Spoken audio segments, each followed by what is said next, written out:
Good evening, ladies and gentlemen, boys and girls, and welcome to round 5 of the Buggyra Zero Mileage GT Cup, brought to you by Buggyra Racing and 301.cz, with commentary by simbroadcasts.tv.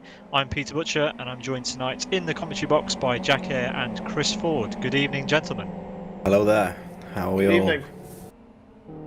Good to have you with us, guys. The Buggyra Zero Mileage GT Cup is a 10-race series using the XR GTR car inside the Live for Speed simulator software. Today we're at Rockingham ISSC Long, RO4, for round 5 of the championship. Rockingham ISSC Long is a 3.3 kilometre configuration, the only real track within Live for Speed. The car we've been using throughout the championship, the XR GTR. It's a front-engined rear-wheel drive GT car with a 2-litre turbocharged inline-4 engine, producing 490 brake horsepower. Today's event will consist of a 20-minute qualifying session, which is underway right now. Then we've got a 5-lap sprint race and 90 minutes worth of endurance racing, which is going to be 66 laps today. Your race director is Robert Kotlaba, and the stream director today, as always, is Yaroslav Shevchik. The technical partner for the Buggyra Zero Mileage GT Cup is 301.cz, and other key partners include Excalibur Army, Slovak Training Academy, Eldis, VAG Logistics Services, K-Tech, New Trend, A-Track, GC System, and Yordak. So, Jack and Chris, we've got several cars lining up on their outlap, about to start their flying lap. Why don't you talk us around the track today, Jack? Yeah, so of course you can see all cars jostling for position here. 2.05 miles in length, 3.29 kilometers, so not the longest track, but certainly not the shortest, but you can see everybody wanting their own clear space to set their initial qualifying run. I'll talk you through the track a bit later, but we're going to talk about that in due course. Yeah, 20 minutes of qualifying, so plenty of time for drivers to get into a bit of a rhythm, and they only need to set that one fast lap. But when can they set it? Yeah, indeed. We're watching Pauli Peltikangas. He's on a lap right now. He is, I think, the first driver that will set a time in this qualifying session today. Pauli, of course, driving for the Sidus team in that purple, white and yellow car. As he goes through the final chicane here and onto the oval, a very short run to the start-finish line. Yeah, there are quite a few big sausage curbs, and the last section of the track there, Brook, is the corner name. You have to be very careful because the curbs are high enough to, you can roll your car there for definite. Yeah, absolutely. Pauli Peltikangas sets the initial pace with a 1 minute 18 and 51 second lap time. Closely followed right now by Isaac Price, the current championship leader here at the Buggyra Zero Mileage GT Cup. Sami Litmanen, his close rival, is about to set a lap. He goes P3 right now. Jan Bukowski has split the Sidus Motorsport drivers, and Vitautas Lagutskas for Last Lap Motorsports has taken provisional pole on the early stages of qualifying at 118.40. The drivers only attempting one hot lap here, then they're bailing back to pit lane, jumping back in the car and heading out for an outlap and another hot lap. It's a very quick session. It's quite a short lap as well, so drivers will get plenty of laps in. Currently 14 cars have set a time. This track came to Live for Speed initially when it was announced in 2009, so the Live for Speed developers had the opportunity to travel in real life to go and see this track back when it was in commission. I think it was scanned in around 2008. Announced in 2009, and the public finally got their hands on it when S3 was released in 2015. So, I mean, for myself and Pete, I can say we've been here in real life, and it's as close as it can possibly get to the real thing, to be fair. So, it's great to see it in a game and to be so accurate. It's great. Yeah, it's a shame it's no longer used by actual racing. We're watching Kaike Propo for Energy Virtual Racing as he enters very flamboyantly through turn number 2 and into the infield section here. He's on a hot lap. He hasn't yet set a time. Does a quite respectable first sector time, but he's missing a couple of apexes there and needs to tighten his lineup a bit if he wants to get high up on the board here today. Very competitive field as usual at the during this championship. As he throws it into the long left-hander, runs out onto the grass a little bit, and yeah, that's he's going to have to abort that lap, I assume, as he heads into Tarzan, and he does in fact abort the lap. It's very interesting watching this session so far, because usually in Live for Speed the tracks are fast and flowing. Even our street tracks are fast and flowing, and there's a bit more room for everybody to get a qualifying lap in. That is not the case here at Rockingham on this configuration. They're having a very hard time finding a clean spot to get a lap in at the moment, and there's been quite a few people coming out the pits in inopportune moments heading down into that first double left-hander. So people are really having to work hard to find good position at the moment.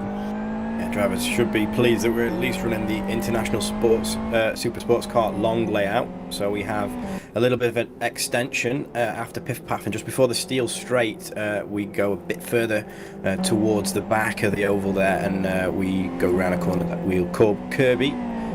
So there is a couple hundred metres of extra track in the International Super Sports Car long configuration, but again you can see how the drivers all start to back up towards the final corner so that they can get through with some clean air into their own space and, you know, do their best to set their fast lap. So we've got about 13.5 minutes remaining in qualifying.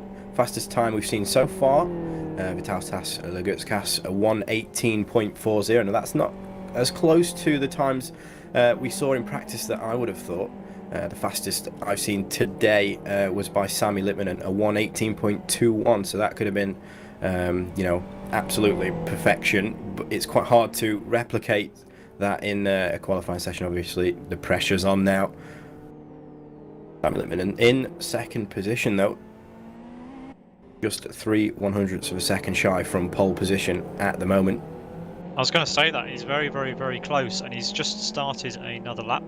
We're not even halfway through the qualifying session here, Jack, so plenty of time for him to try and get anywhere near the lap time he set in practice.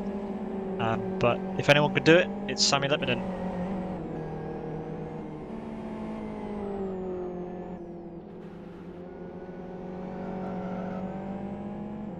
We're currently watching Sami as he drives around. He's following Sean Lee for air attack. He's going to try and find some clear air for his hot lap. We will go on board with him for his hot lap and see what he can do. He currently looks like the man that can displace Vitautas Lagutskás from provisional pole position right now. Sami will just back it off on the school straight here and then try and line it up out of the Brook chicane. So here he comes then. We'll go on board. And Jack, let's talk us through a lap. Just listen to how early he'll get onto the throttle out of the final corner, which we're going to call turn 4 today, as it is the oval turn number 4, running really as close to the wall there on the right hand side as you can possibly get. Should be completely flat out up until we reach turn number 2. So oval turn 1 now, banking of 7 degrees. It's I think 18 meters wide.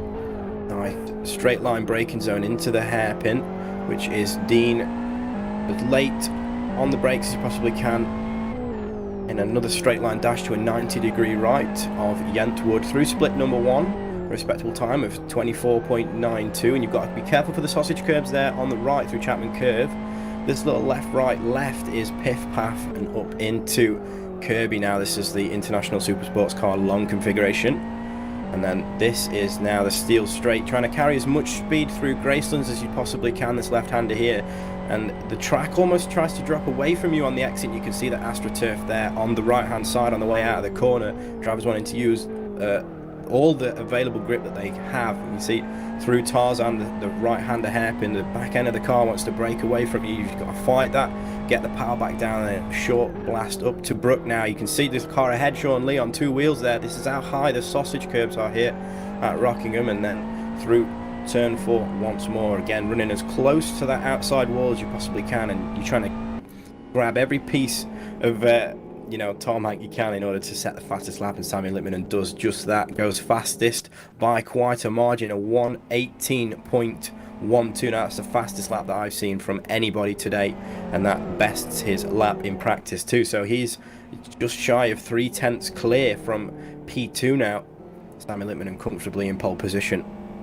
Nicely done, Jack. That was a good opportune moment to go on board with Sammy Lippman for it looked like a very, very, very sweet lap. And as you mentioned, towards the latter stages of that lap, we saw Aerotax Sean Lee getting it all wrong into the Brook chicane on two wheels, narrowly avoided rolling the car. And instead of impeding Sammy's lap, decided to bail into the pit lane.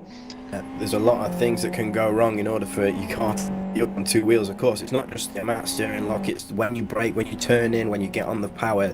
Many different things can determine whereabouts your inside wheel is to that apex curb, and a couple of inches could be the difference between you keeping it on the ground and trying to fight that lift given from hitting the curb so abruptly.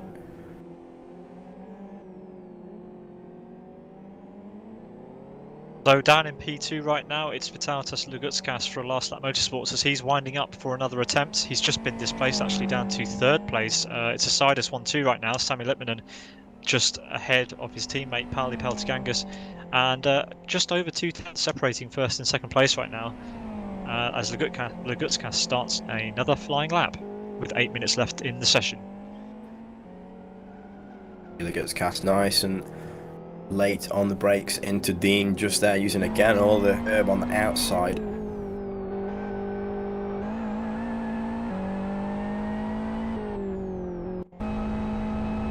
He aborts that run actually. He got wide out of turn 4 there, and yeah, decided that wasn't going to be an improvement. Well, it really takes about a centimetre worth of tread on the grass for you to feel it. You will run wide or miss your apex depending on what corner you're attacking next. Be curious to see how the drivers manage their tyres in the endurance race that we've got coming up later on. 90 minutes or 66 laps of racing.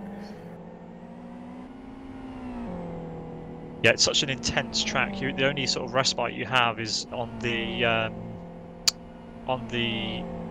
oval. Actually, there's not a lot of time to really recuperate. The infield is very, very intense here.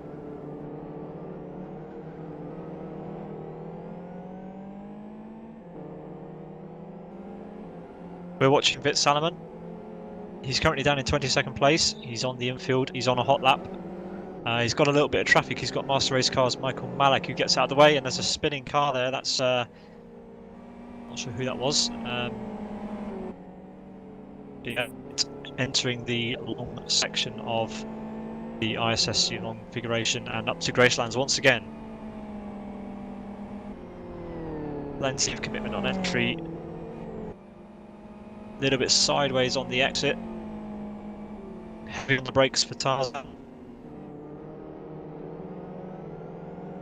And another good drive onto the school straight. He's coming up against Pedro Macanco right now.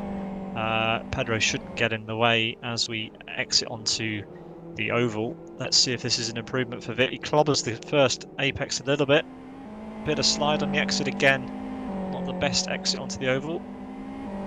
And the car was still slightly unsettled as he tried to get on the power, and you would get on the power in these cars a little bit different than you would just due to the fact that they're a turbo car. So it's kind of counterintuitive really, because you want to feather the throttle and get the power down evenly, but as soon as that turbo spools up, it almost throws the throttle pedal out the window. It's quite hard to you have to learn the way that this car delivers its power.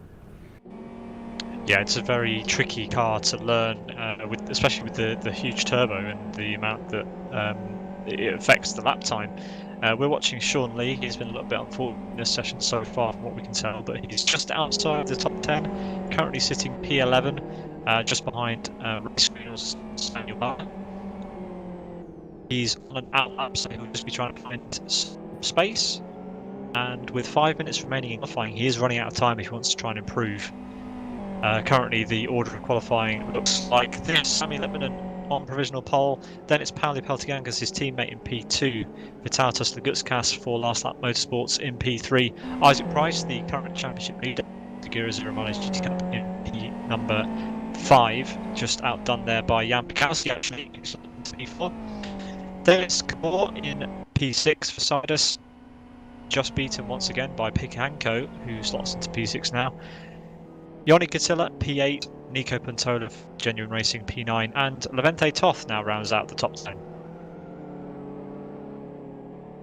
Sean Lee then onto turn number 4 as we enter the infield once again on his quick lap. He's been displaced down to 13th, so a lot of drivers are getting some nice laps kind of late on here in the qualifying session. Chris, as far as I know, this is the first race you've watched in Rockingham in Live for Speed. How are you finding it so far? It's very interesting to see how the track works with the GTR car, because I don't think there's been much GTR running with this track yet, as far as I know, even in the last few years that Live for Speed has had this track in. But it's very interesting to see how unsettled the car gets in some of these slower corners, especially that final chicane. If there's ever a chicane that was not built for an XRR with a turbo, as Jack was talking about earlier, it's certainly this. And also the fact that the XRR, with its weird centre of gravity, likes to have incidents where it ends up like a turtle on its back. It's going to create a hell of a lot of problems, I think, drivers out there today. You've got an example, Sean Lee made a mistake while we were on board with Lippmann earlier on. And I think that's going to be a very, very interesting thing to see during this race, because it's going to be very easy to make a little error, and instead of normally in the speed you get away with it, there's going to be sausage curbs waiting to pounce and waiting to, well, flip you over. So it'll be very interesting to see during this race how many incidents we actually have. And hopefully won't be too many, but I think it's going to come down to that, and who can actually maintain their composure and not hit those curbs in a bad way during this race. It'll be very interesting to watch. Yeah, thanks for that, Chris. While we were on board with Sean Lee, as he attempted to finish that flywheel one, he nearly did exactly the same thing again in the chicane. He was up on one sausage curve, and then he landed, and then he was up on the next one, and eventually aborted the lap. While we were watching, actually, Sammy Lippmann has improved his time yet again and has now set a 1:18.07, which is easily the fastest time I've seen in practice so far. So very impressive for the Sidus driver. Isaac Price down in 5th place, James. Yeah, I spoke to Isaac just before the practice session commenced earlier, and obviously I think he's been doing some high racing today on another sim, so it's great that he can jump in between platforms such as or different sims. You know, they all handle very differently from one another, and the fact that he's even in the top 5 now is an achievement in my opinion, because I don't think he's done any practice. I think he had an hour's running before qualifying started. But I think, to be fair, he'll be very happy with where he is at the moment. Of course, we know he leads the championship, but it's a long race, and his strategy is arguably second to none. He just pulls it out of the bag every single time, so we'll see how he gets on. Yeah, as you said, he's a very talented guy, and P5, not too bad. He can definitely make up some places from there. We've seen the sorts of performances he's able to put in the endurance format here. And yeah, let's see how he gets on. Of course, we've got a sprint race coming up first, a 5 sprint race, followed by a 90-minute or 66-lap endurance race. So there's plenty of time for Isaac to maybe follow a faster driver and learn something from potentially their lines, their braking points, the way they attack specific corners. And of course, as a driver, when you follow somebody who's a little faster, you're always sizing them up around you. You start to realise where you're faster than them, where they're faster than you. And I think definitely Isaac's going to pick some pace up between race 1 and race 2, so we'll keep an eye on him. There's just over a minute remaining in qualifying, and currently in pole position with a 1:18.0. Actually, he's the only driver to get into the 17s. But that's the fastest lap I've definitely seen today. That is a mega lap from 1 minute 17.93, and there's I think just over 4 tenths to P2. So it's a Sidus front row lockout. Peltakangas in P number 2 with a 1:18.35. So a huge difference between the 2 drivers on the front row of the grid at the moment. I was watching that lap, and as he came round, and it was almost, well, I mean, it was remarkable. He was never once, it looked as though he was going in the right direction. His car was oversteering all over the place. Total commitment to put that lap time in.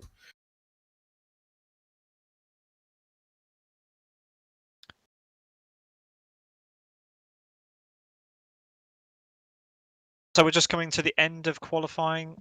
10 seconds remaining before we can bring you the full order of the day. I think Nico Puntola for Genoa is the last driver that's going to get a timed lap in. He crossed the start-finish line with just a few seconds remaining. Currently, Nico Puntola currently sits in P12 with a 118.94. If he can get just even a tenth out of his lap time, he'll find himself in 11th place. He needs to get around 2 tenths to get into the top 10 from P12. The clock has counted down to 0, Jack and Chris. Apologies for the interruption to your feed there, but we are back.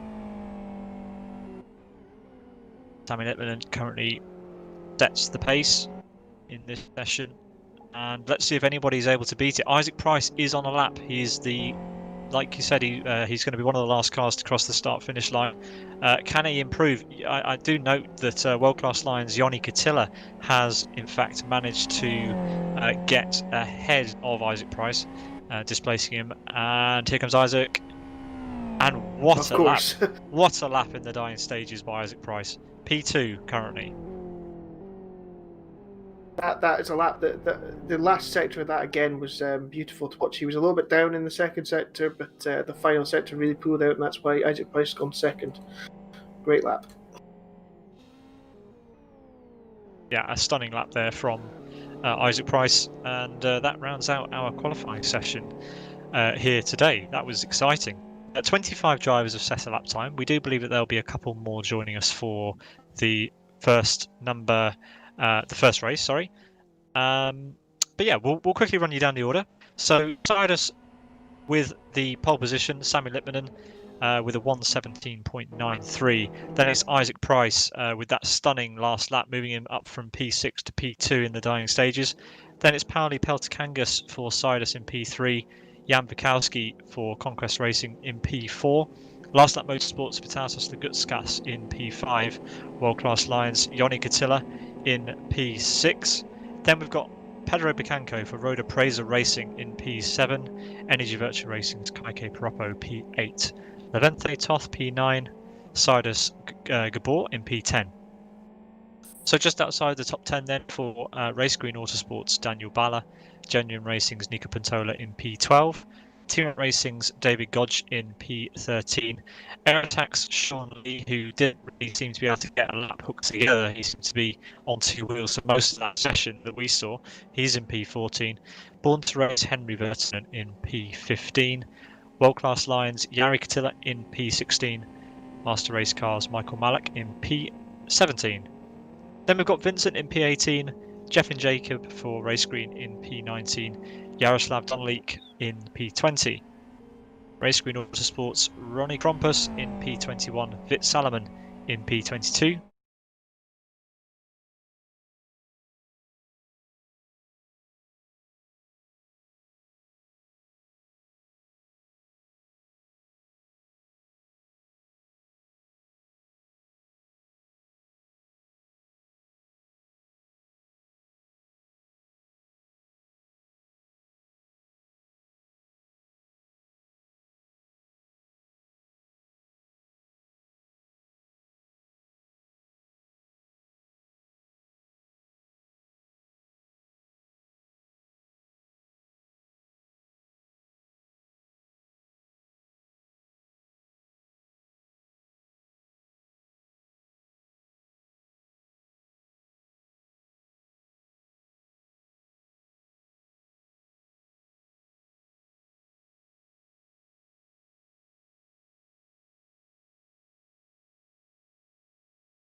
Hopefully we get running here very soon. We'll be back in just a moment.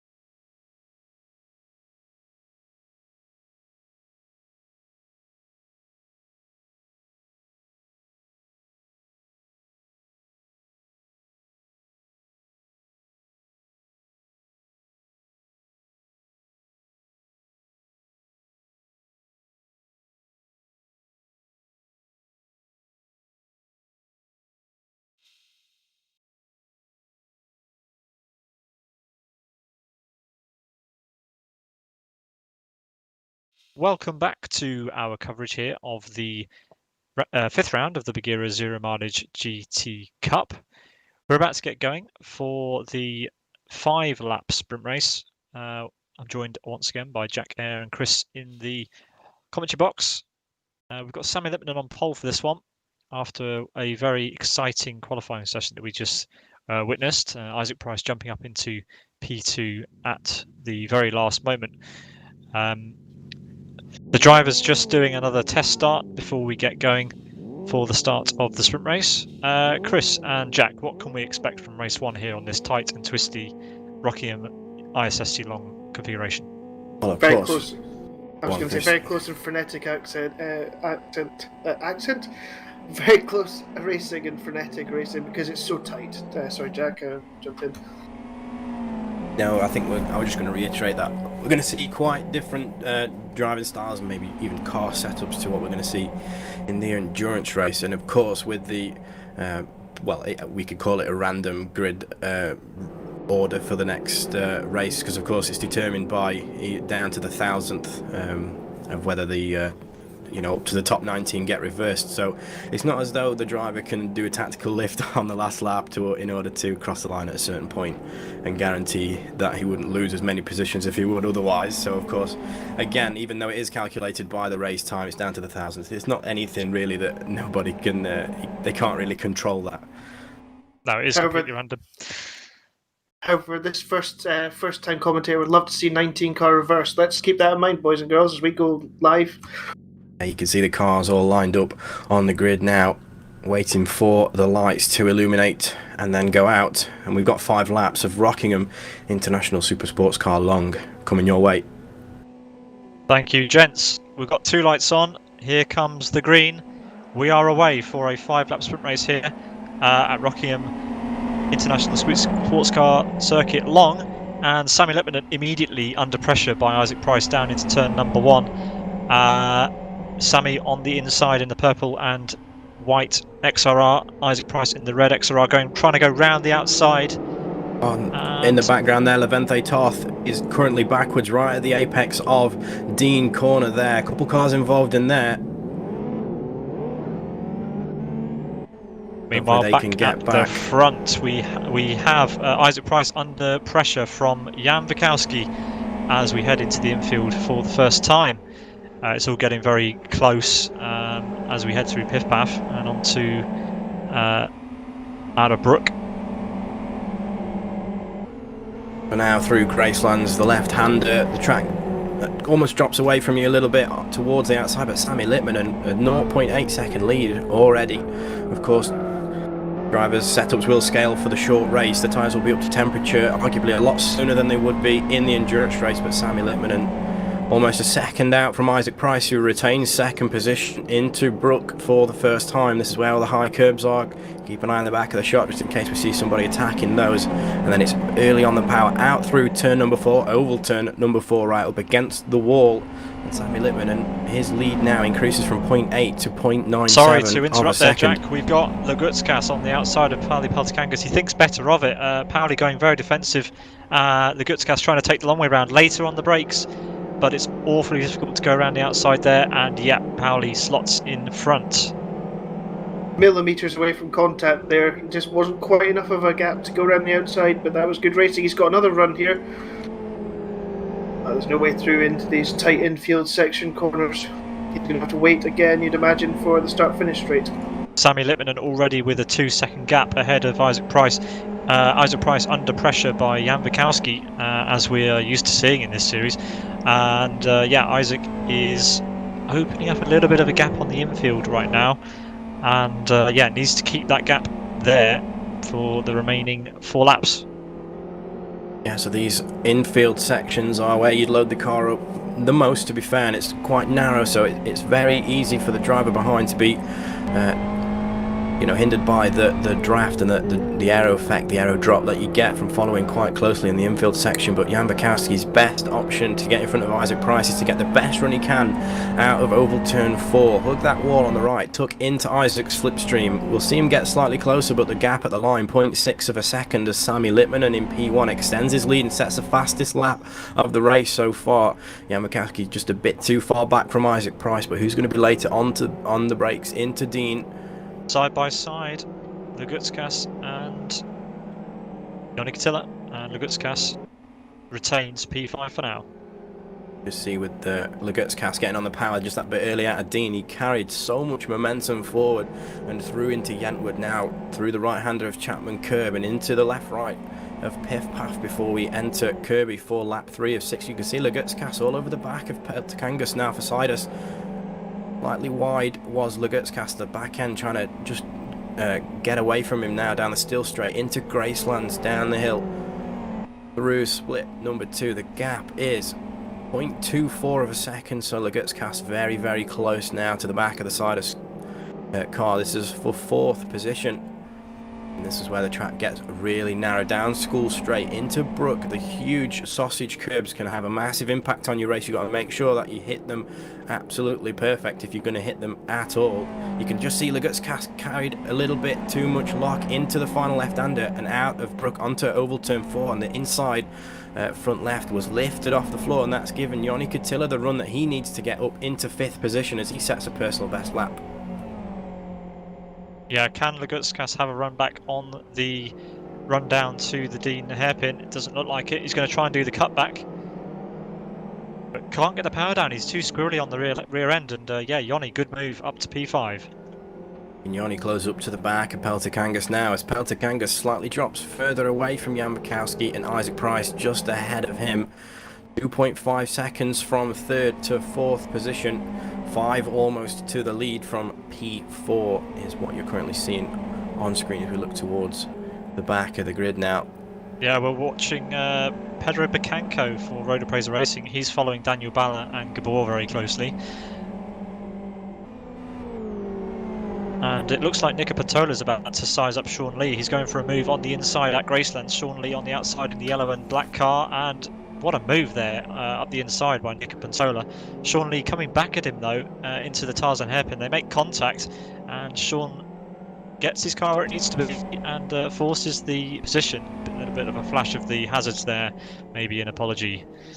Yeah, Sean Lee's got to be careful that he doesn't overheat that rear right tyre. I'm just looking at the graph I have on my screen right now. The inside of his rear right tyre is incredibly hot. He's going to be struggling to get onto the power out of these slow speed left-handers, and you can see just out of oval turn 4 how much he's got to be careful. Nico is already past him into 14th position, and we're on the very final lap of the race now. Yeah, unless Nico makes any further errors, I'd say that position is his. And it might be a crucial one because remember, we are in a reverse grid situation for the endurance race, and those guys are in the sweet spot. They're about halfway between the range of places that can be reversed, and there's only a couple more corners left for Sami Lippinen to determine what that reverse grid situation will look like.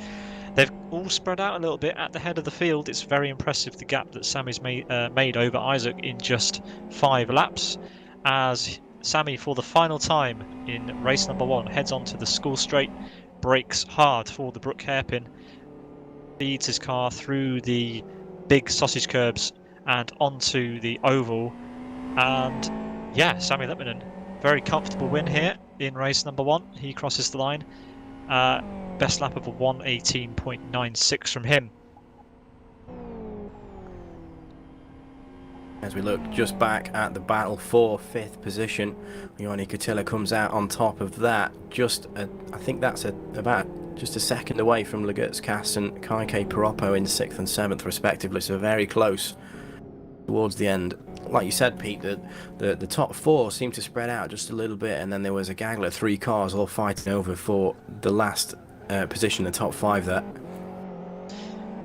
Yeah, Chris, you said you wanted a 19-car reverse grid. Well, you've got the next best thing. It's going to be an 18-car reverse grid, which means that the pole sitter for the endurance race will be Jaroslav Donolik.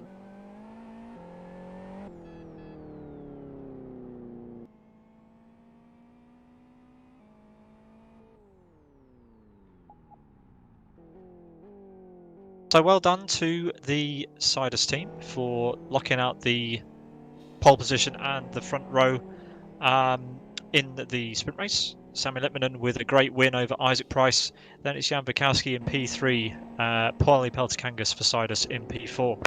World Class Lions, Yoni Katila makes up a place over Vitaltas Lagutskas and finishes 5th and 6th respectively.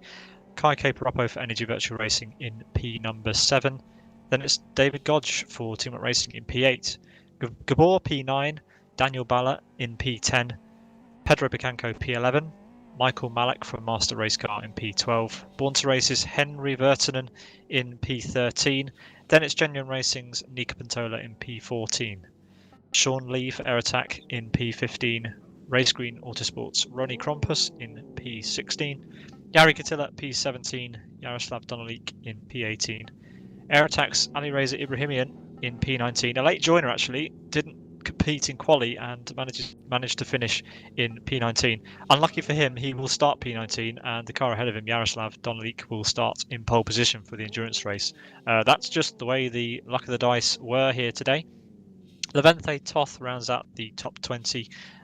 Vincent in P21. Then it's Jeff and Jacob for Race Green in P22. Our race director, Robert Kotlaba, he finished in P23. Good effort. Then it's Vit Salomon in P24. Milan in P25, and João Paulo rounds out the 26 finishers of Race 1 here today. So how have we sum that up, gents? I think it was very clean racing. The guys at the front really established their pace and dominance early on and started to get that lead. But they've got their work cut out for race number 2, of course, starting 18 positions down on where they, the top 18 would be reversed. So Sammy Littmanen in P18 for race number 2. He's got 66 laps or 90 minutes to work his way through the field, and of course strategy comes into play there too, so we'll see what he can pull out of the bag. Isaac Price, we know the king of strategy at times. P2 for race number 1, a very, very good effort from him, having only, grabbed a last minute hour's worth of practice before qualifying commenced, and still finds his way right at the very sharp end of the grid. We'll see what he can do in race number 2. Chris, over to you. What are your thoughts ahead of the endurance race, the first race that you will have commentated on in the Buggyra Zero Mileage GT Cup? I think it's going to be close in the midfield in particular. Watching that race, there was so many cars that were within a few tenths of each other throughout that lap, so it's going to be very, very interesting to watch. I have a funny feeling Littmanen's in a world of his own as long as he doesn't make errors. We'll see how the sprint race pace translates, but I'm looking forward to it, and it'll certainly be interesting with everybody coming from 18th on the grid. That'll be very interesting.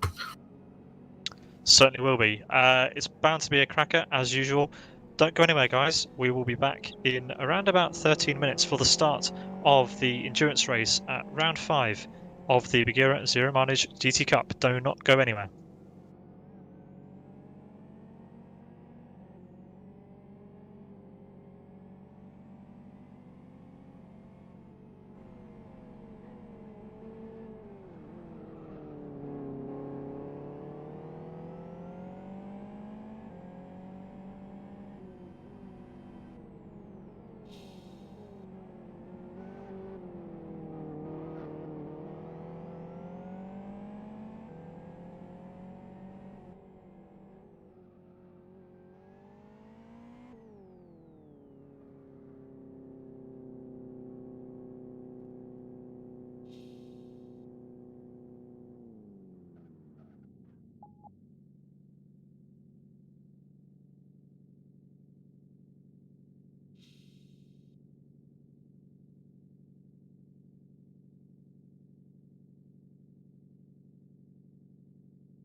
Hello and welcome back to round 5 of the Buggyra Zero Mileage GT Cup. We're about to get going for the endurance race here, which will be 66 laps of Rockingham ISSC long. Jack and Chris, what are we doing? What are we going to be looking forward to here? I'm going to be looking forward to the faster guys who unfortunately start again top 18 reverse from the results of race 1, trying to fight their way through the pack, and maybe the guys that finished a bit further down the order in race number 1 get an opportunity to run at the front for a little while and see how clean they can keep it there. I think turn 1 is where everybody's going to want to filter into single file to gain the draft to the car ahead of them, and then into D, and we'll see it's very narrow hairpin left-hander. We'll see the cars bunching up there as they would anyway. Hopefully everybody gets through clean though. Here we go then. Jaroslav Donolik alongside Jari Kotila on the front row of the grid for the start of the race. 26 cars have taken the grid in this race. Row 2, we've got Ronnie Krompus for Race Green Autosports and Sean Lee for Air Attack. The winners of the last race down in P18 and 17. 2 lights, and we are green. Good start there from Jari Kotila. And Jaroslav clean away so far at the front of the field. As we head down to turn 1, Jaroslav's already got quite a gap over Jari. Jari under pressure here now from Sean Lee and Ronnie Krompus. Almost 3 wide, 4 wide. Nico Patola and MRC's Michael Malik forcing a 5 wide situation there almost. But it looks like everybody has managed to get through turn 1, all except Gabor, who has spun and is now facing the wrong way in the first turn. And Lugutskas both off out of turn number 3, which is Jentwood there, the right-hander before Chapman Curve. They'll filter down the order before rejoining the track, but Isaac Price and Sammy Littmanen up to 11th and 12th position respectively already. Just picking off the few that went wide into turn number 2 and 3. They've managed to keep it clean so far, but Jaroslav Donolik leads the field through Gracelands now for lap number 1 of 66. 90 minutes of racing here at Rockingham International Supersports Car Long. We just saw Sean Lee, just overtook Jari Kotila a few moments ago, Jack. Yeah, Race Green Autosports, Ronnie Krompus also struggling a little bit out of the hairpin that is Tarzan before the school straight. He's lost out to Jari Kotila for World Class Lines. He moves up to P number 3 now, but he's got Henry Vertinen all over the back of him, does Krompus now, as they run up against the wall to complete lap 1 of 66 here at Rockingham. Vertinen makes his way up into P number 4, and Ronnie, unfortunately, falls back down into 5th position, but we've got Picanco and Pantola side by side just behind these two. Into Dean they go. They filter into single file at the apex, but again Pantola trying to attempt the switchback, puts him on the outside now for the right-hander. Good grief. Of Jentwood. He manages to pull it off though, getting the traction that he needs on that AstroTurf there, just on the outside of Jentwood through Chapman Curve though. He remains in 6th position. We ride on board now with Jan Bukowski. He's had a great start. He's currently in there's been a change 8. for the lead. Sean Lee's got past the leader. So Jaroslav Donolik was very, very slow through Kirby now. We're on the steel straight, heading into Gracelands, and Sean Lee just was a bit earlier on the power, took advantage of that space that Jaroslav Donolik opened up on the inside there. Now Jari Kotila's all over the back of Jaroslav Donolik, who found himself again at the start of this lap in the lead. Now he's fighting for P3. Or P2, sorry. I didn't expect today, Jack and Pete, to see somebody go around the outside of the first right-hander on this track, and Nico Pantola, that was quite a sweet manoeuvre there when you consider that it would be very easy to get spun around. We've seen that already today for motorsport fans, what happens when you are around the outside of a car on the inside, what can happen, but good driving there for both of those drivers. Sean, Sammy Littmanen is currently in a battle with Energy Virtual Races Kaike Parappo. He's moved to the outside before turn number 1. Isaac Price is right behind him. Ahead of them, Jan Bukowski's just made up a place. He's moved up to P7 ahead of Pedro Picanco, but all eyes right now on the 2 men behind Kaike Parappo, Sammy Littmanen and Isaac Price. Let's see what they can do.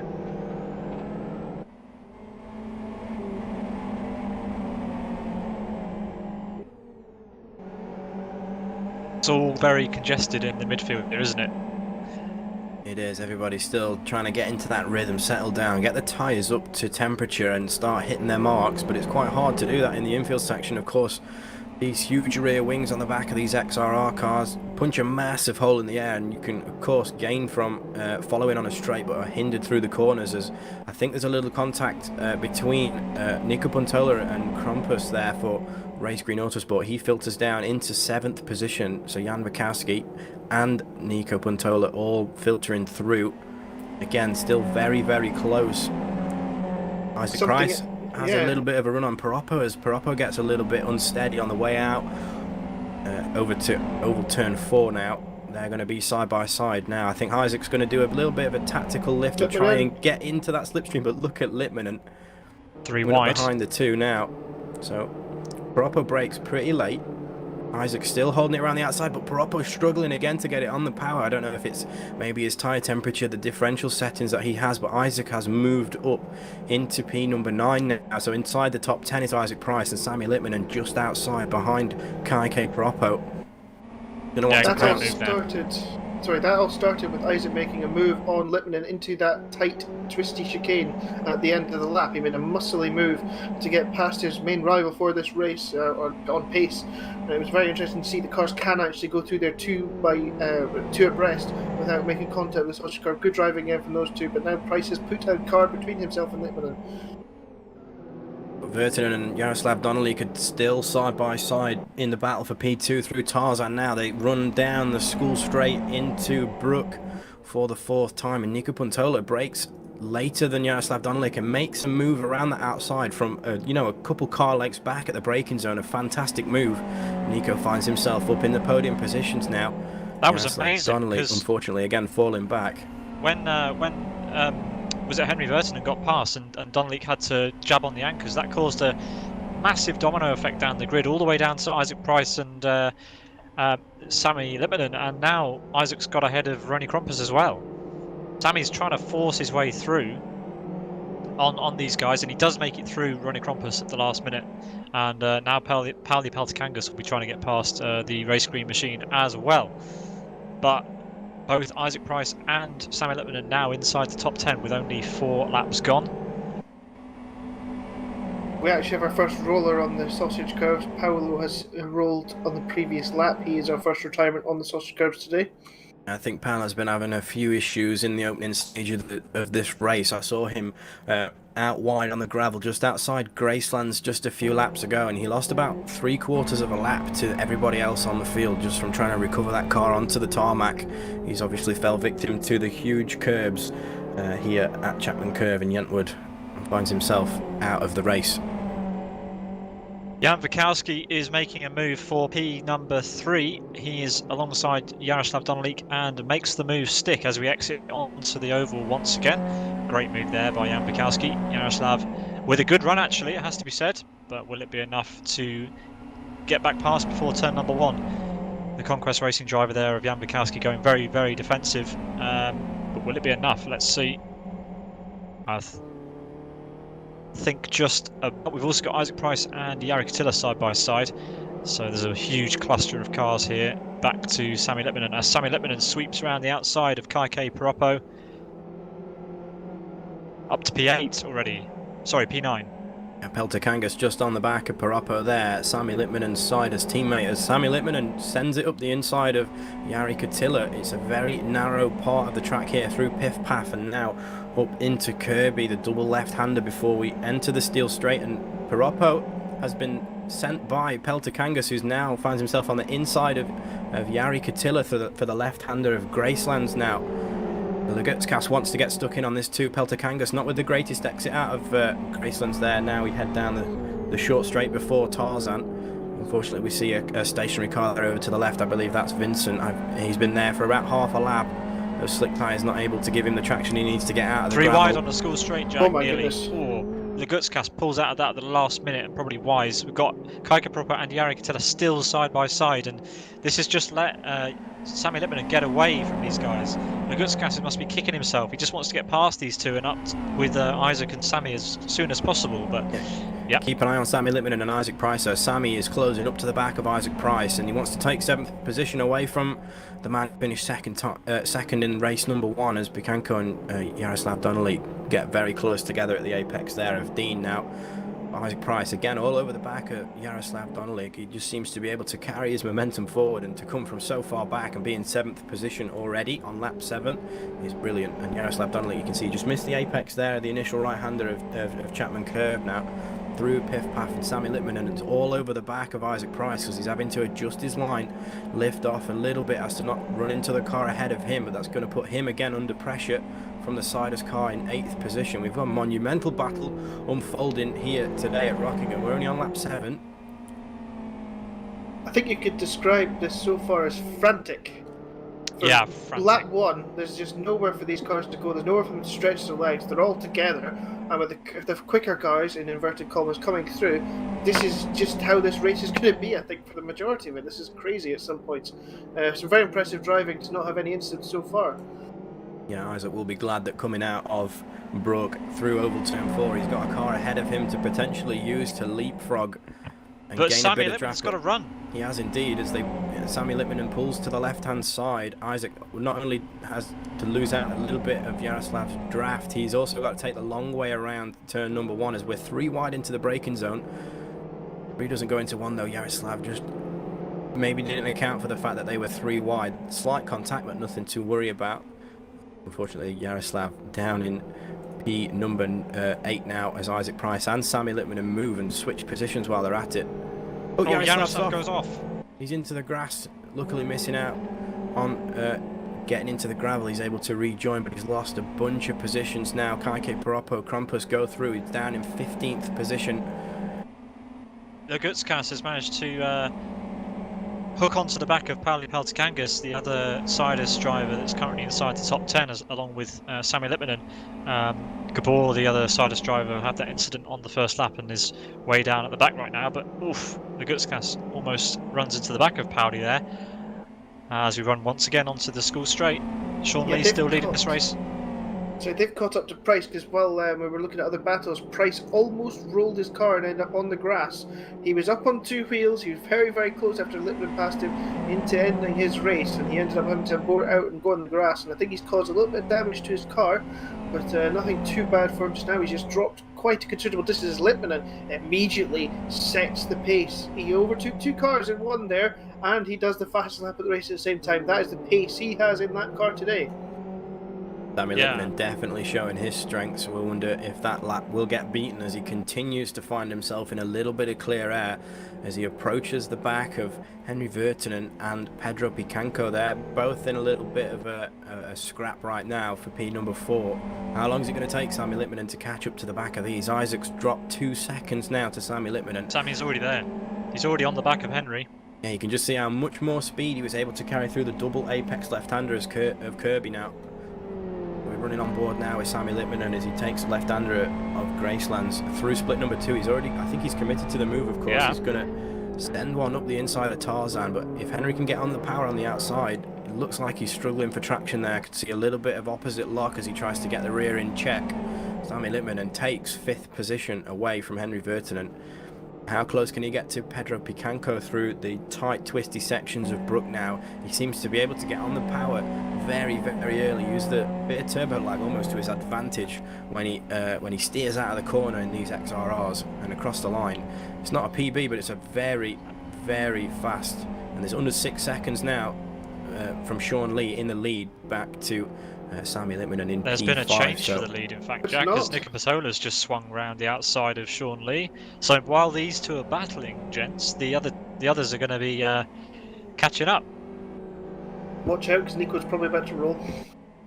Yeah, Nico does like to roll on these curbs. We've seen a lot of that in practice, but he's doing okay right now after 9 laps gone. He's just entering the out of Kirby and onto the Gracelands corner. But yeah, he's already opened up a little bit of a gap over Sean Lee, so maybe Sean had a little bit of a mistake, and that's allowed Nico to close up and overtake. Sami Lipmanen currently P2 in the championship right now, just behind Isaac Price and just ahead of Vitalijs Lagutskas. Currently runs P5. Jan Bukowski, who is 4th in the championship, is in P3 at the moment.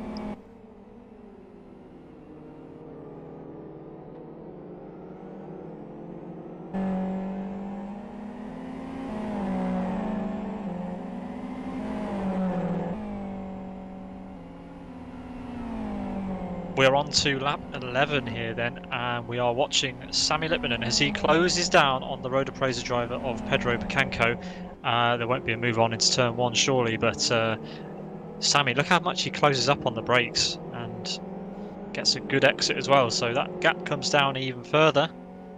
Picanco trying to use the curb on the right hand side out of Dean just a bit too much. The AstroTurf transitioned back into grass and almost caught him off guard there. I'm sure he had to adjust his steering to account for that, and that's little mistakes like that is what bringing him closer to Sami Lipmanen now. And I think this move is going to be made potentially towards the end of this lap, if not next time around. Sami Lipmanen very, very fast and showing his pace in qualifying race number 1 and so far in this race 2 to find himself up into 5th position. We're only a 1/6 of the way through the race here at the end of this lap.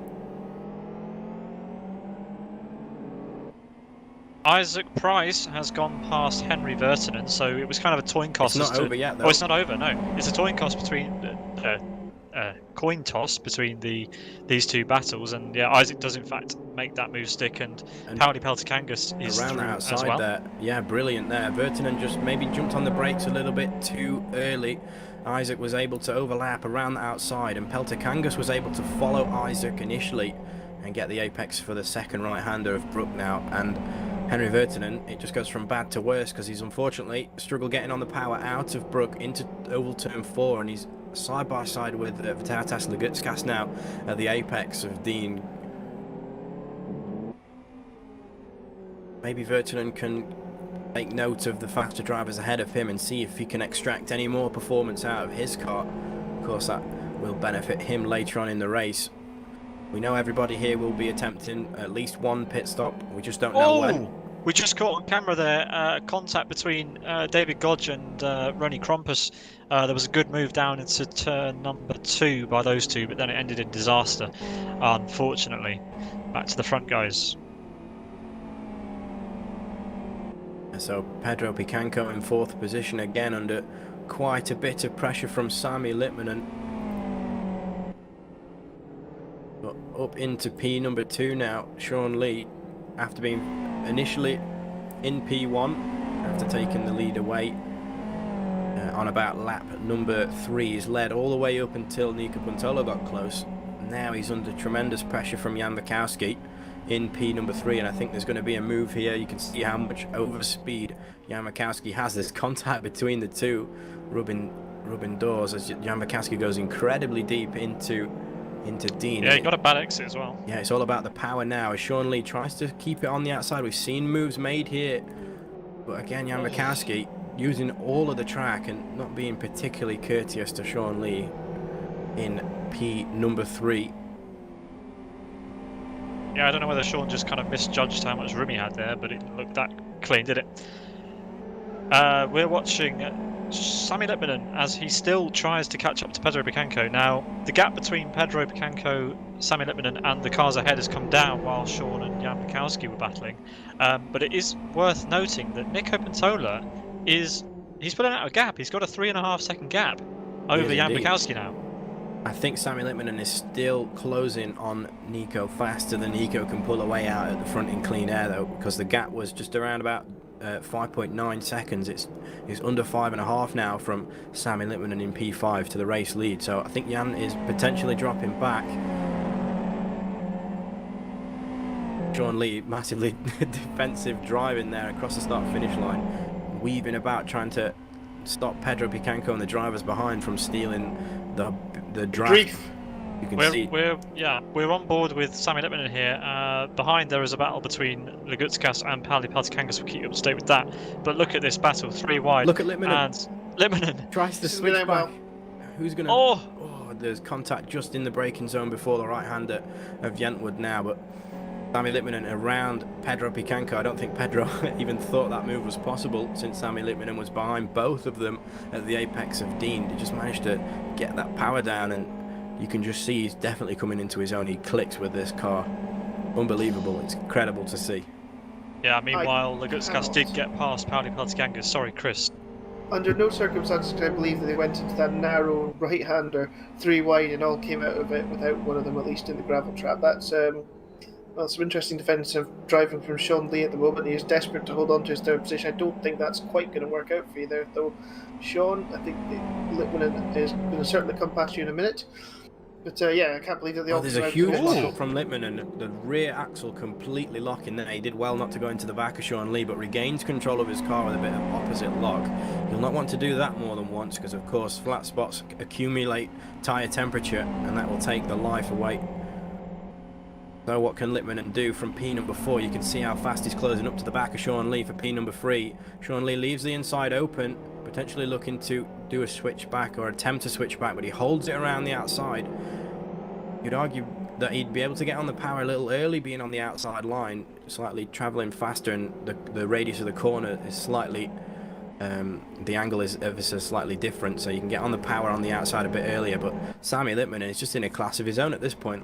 He's got 4.16 seconds to Jan Makowski in P2, and he lost a few more seconds to Nico Puntola out in the lead. The gap is about 7 seconds to the lead now, so Sean Lee potentially struggling with tyres there, held Sami Littmanen up for a few laps. Let's just see how fast Sami Littmanen can close up to the back of Jan Makowski. Yeah, Isaac Price won't have liked seeing Sami Littmanen getting through this traffic quicker than him. There's now 2 cars between the championship leader and P2 in the championship, Sami Littmanen and Isaac Price. Yeah, and Sami Littmanen arguably the fastest driver at the moment this round on track. You saw how long it took him to get past Pedro Picanco and Sean Lee. How is it going to work for Isaac? Is it going to fall just nice for him with the draft? We're running on board with him. He chooses not to tuck down onto the inside line and grab the draft from Sean Lee and Pedro Picanco. But you can still see, because he didn't deviate from the normal racing line, he's actually took the shorter distance arguably, and the gap has come down as the two ahead collect each other in the braking zone. Just Picanco there on the outside, losing out to Isaac Price, who just made it look easy, really. I was thinking while you were saying that there, Jack, that basically Isaac, I think he's just watching this defensive driving and thinking, just going crash boys, and that almost paid off for him. It did pay off because he gained a position, but yeah, there's some very interesting defensive driving on that main straight at the moment. And, I'm not entirely sure, as you say, that it's actually helping anybody, because I don't think that oval section here at Rockingham actually works in that sort of way where you can go down low and maintain the speed out. I think it's a very different sort of oval, and I don't think it's really helping to go down there and try and break the toe. I don't really understand what the drivers are getting from taking that defensive line. Yeah, because of course if you deviate from the normal racing line, which you'd say traditionally would be right up against the wall there to gain the maximum amount of speed, you're also making the distance you have to travel to the next apex even longer. And because you don't have a car ahead of you to draft off, it can hinder you more than if you just stuck to your normal line and potentially attacked into the corner. Because we've seen the draft produced by these cars are so incredible that if the straight's long enough, someone can overtake you and you'll have enough time to tuck back in and grab a bit more straight line speed and attack again. So Isaac is playing around with Sean here. He's playing with his food. He needs to get past and close that gap back down to Sami. Fair play to Nico Puntola right now. Nico is holding his own at the front. The gap has come down ever so slightly to Sami Littmanen, but there's still, most importantly, there's still a car between Nico and Sami Littmanen right now. Yeah, and Jan Makowski is not going to move out of Sami Littmanen's way. Both of the two personal best times in the 19s. Nico out in the lead, not managed a lap under 1 minute 20 yet. The gap from Sami Littmanen to the lead is now 5.34 seconds, and Jan Makowski in second is 2 seconds clear of Sami Littmanen, so the gap's definitely coming down. It'll be very interesting to see who actually has what level of fuel, and whether some people are actually going for a lighter fuel load rather than stretching the full tank and then pitting for their likely stop. I don't think that there's going to be too many, if any, that go for a no-stop strategy here this afternoon. It's been a very tough place on tyres so far. And as Price goes for Lee again, he's got the inside line this time, and I think it might be game over for Sean Lee. No chance of defending an inside line you don't have. But again, if Sean Lee can tuck into the draft of Isaac Price, although Isaac won't make it easy for Sean to get back at him, it is possible. Sean got a great run. He did indeed, just struggled getting the power down out of Dean.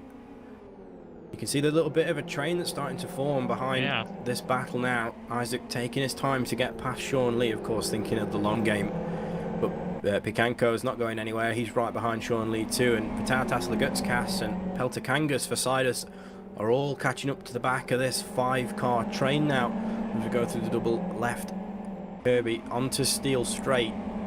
Picanco's going for a move on Sean Lee into Gracelands. It's not a move you'd see very often. In the contact between the two, and Sean Lee is out on the grass. Oh, what a shame for Sean Lee there. That was very unlucky. They looked like there was room, but the slightest of contacts just unfortunately meant that Sean Lee had nowhere to go but the grass. He's lost out to Vitautas Lagutskas. And here comes Lagutskas on Pedro. He tries to make it side by side through the chicane. That's not going to work in that instance. He needs to hook it up on the exit. Just a word on the gap that Sammy Lippmanen has managed to open up over Isaac while Isaac was trying to get through traffic. It's about 5.5 seconds. That's a massive gap, and the gap to the leader is coming down again whilst he's at it. Sammy Lippmanen just in a world of his own at the moment. We look at Vitautas Lagutskas and Pedro Picanco side by side again into Dean. This seems to be the corner of choice for the drivers to make the majority of their moves. We've seen moves being made around the outside here into Yentwood, the right-hander, but this time Vitautas Lagutskas has it done by, you know, the exit of Dean, and brilliant driving. He's going to hope to close up the gap to Isaac Price ahead. It's about 1.3 seconds from Lagutskas to Isaac Price, and Picanco going to be under fire from Peltakangas as Picanco runs slightly wide out of the double left-hander of Kirby. He's going to be hindered onto Steel Straight now through the left-hander of Gracelands, and you can see Peltakangas right on the back of Picanco. Of course, they're going to get a lot closer together into Tarzan Corner now as Peltakangas goes for the late move. I don't think he actually meant that to be a move, but Picanco braked. I think it caught Peltakangas off guard, and they came together at the apex, but Peltakangas comes out in 6th on top, and Picanco drops another position down into 7th position. Absolutely great racing here up and down the field. This has been a very exciting first third to this race. We've got a bit of lapping going on. That's Milan getting overtaken by Peltakangas there. Picanco slots through, and he's still in draft range of Peltakangas ahead in 6th position. But does he have the pace and the life in his tyres? His tyres seem healthy. Whether he can extract the amount of performance from his car required to keep up with the Sidus driver just ahead remains to be seen, but he's going to want to do his best to stay on the back of Peltakangas in P number 6, as everybody wants to do their best. Of course, Vitautas Lagutskas actually catching Isaac Price ever so slightly. The gap is just over 1 second now, so what can Vitautas Lagutskas do from P5? Sammy Lippmanen's got the gap to Jan Wachowski down to about a second now, so we could see a change of position for P number 2, and the gap to the lead from P3, Sammy Lippmanen, well, my current race winner favourite at the moment. He is closing up the gap. I think it's definitely under 5 seconds. We'll see at the line exactly what it is, but he's been taking chunks out of the race leaders' lap times on 5 seconds at the line, and again a further 2/10 taken out of Jan Wachowski, just ahead of Sammy Lippmanen now. We've got a battle on between Henry Vertinen and Joni Katila as we head over into lap 21. Joni Katila is sizing up the Born to Race driver. They're side by side. Joni Katila driving the black, white and yellow World Class Lions car there. Nice move as we head into the Dean hairpin once again. Yeah, you could see just on the run that Joni had with the draft, Vertinen didn't fight it, chose to leave the inside open for oval turn 1, so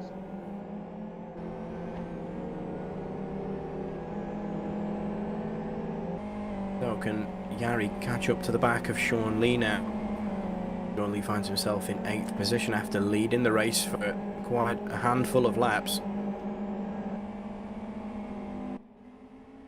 I think we need to focus our attention to P number 2 at the moment. The gap between second and third, Jan Mikowski and Sami Litmanen, is half a second. Yeah, these two really close, and Nico will want Jan Mikowski to do his best to try and keep Sami Litmanen behind, and if I know Jan Mikowski the way I think I do, I think that's going to happen. I think he's going to try and put up quite a bit of a fight, because I think he knows that once Sami Litmanen's passed, no one's got a chance. Yeah, I think every single driver on the grid, barring Sami Litmanen himself, wants Jan to give Sami the biggest battle that he can. And of course, Jan won't want to give any positions up that he doesn't have to. And if he can keep Sami Litmanen behind, he will. So again, as Sami Litmanen closes up to the back of Mikowski in P number 2, how hard is Jan Mikowski going to make Sami Litmanen's life for the next couple laps? Well, the gap to the leads come down to about 3.5 seconds, so Sami's not being held up right now by Jan, so maybe they just want to work together and try and close this gap down together. I think Jan may have responded to Sami Litmanen's pace. Of course, the gap at the line was 0.5. We saw at the first split this lap it was again up to 0.6, and now it's down to 0.53 again, just before the hairpin right of Tarzan. We now head down School Straight, and this is where Sami is incredibly late on the brakes, as opposed to really every other driver on the grid. He just seems to be able to navigate the Brook chicane and get the power down, and run up against that wall for oval turn 4, just more efficiently and faster ultimately than everybody else on the grid. The gap to the lead from Sami Litmanen is now 2.75 seconds, and Jan Mikowski is currently. He's not losing really any time to Sami Litmanen. I think if anything, Jan Mikowski was faster last time around by 4/100ths of a second. These guys are doing a great job working together right now. Yeah, definitely not much between the two. Of course though, if anything were to change, Isaac Price would love to catch up to the back of these two and make it a three-way battle. Probably run on board with your race leader, Nico Puntola. Currently, I think about 3 and a bit seconds clear of everybody else. He's nice and comfortable out in the lead at the moment. But his middle split time of 51.57, Jan Mikowski a 51.4, and Sami Litmanen again a 51.4. So Nico only about a tenth slower than the cars pursuing him this time around, but the gap has come down quite significantly. He's only got 2 seconds to the car behind him. But again, he looks nice and comfortable. Tyres look nice and healthy. Absolutely, and we'll see what the gap is at the line, Jack, between Nico Puntola, Jan Mikowski and Sami Litmanen. This is the closest run of cars we've seen in quite a number of rounds. It's just under 3 seconds, but the gap is holding. And don't forget, we are approaching halfway in this race, and we don't know officially what strategies some of these drivers are going on. We do believe that there are some considerations of 0 stopping, but also some considerations of 1 stopping this race. So who is going to do what? Yeah, I think it's going to be quite hard and quite the feat if a driver were to potentially, 1, stay competitive, and 2, get to the end on just 1 set of tyres. As we see a change for position in turn number 2 potentially, is that Joni Katila and Sean Lee battling it out for 8th position. So Joni was following Sean Lee, and I know Sean Lee was in 8th position, so Joni will have taken 8th position away from Sean Lee, as he's going to potentially get backed up into Henry Vertinen now in P number 10. I think Joni's going to drive away from Sean Lee. Yeah, Joni Katila's been on a bit of a charge. Henry hasn't really made any inroads into Sean Lee, but Sean has definitely been dropping off the pace ever so slightly over the last few laps. I think he had a great start to the race while everyone was warming up, but he's just come undone a little bit in this last couple of laps. So again, let's have a look towards the front of the grid. What's the gap going to be at the line this time around? Still 2.18 seconds from P3 to the lead. Again though, Jan Mikowski's taken about 3 or 4 tenths out of the race leader's pace last time around, because the gap between Jan Mikowski and Nico Puntola was over 2 seconds last time around, and now it's just over 1.5 seconds. So Nico Puntola definitely being reeled in by Jan Mikowski, and Sami Litmanen is following him in suit now. Again, the two in second and third, separated by around about half a second, and has been for the past 3 or 4 laps. These two quite comfortably driving around each other. No one's hindering anybody. No one's particularly benefiting from following another car. Of course, you have the draft on the straight, but you will be hindered in the corners, and your tyres will have to work harder because the downforce just isn't there to help you. Let's turn our attention for a couple of moments while that battle was kind of neutralised to the gap between Legutskas and Isaac Price, and most notably the gap between Isaac Price and Sammy Lipman, which was opened up even more to around about 8 seconds.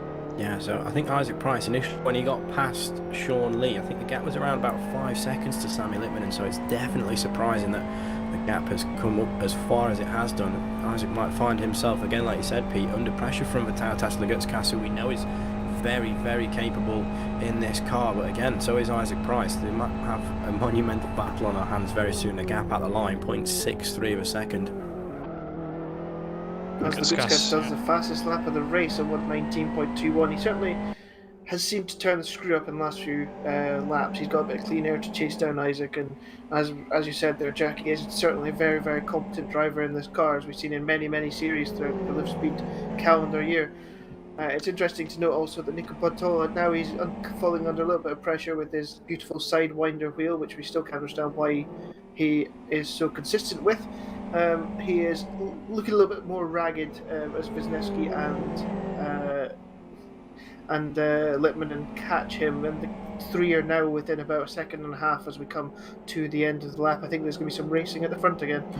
Absolutely. We just showed on camera a couple of seconds ago a fast charging Gabor for Sidus, who after his lap 1 incident has made his way up into the top 20, passing in quick succession Race Green Autosports Jeffin Jacob and Jaroslav Donlik.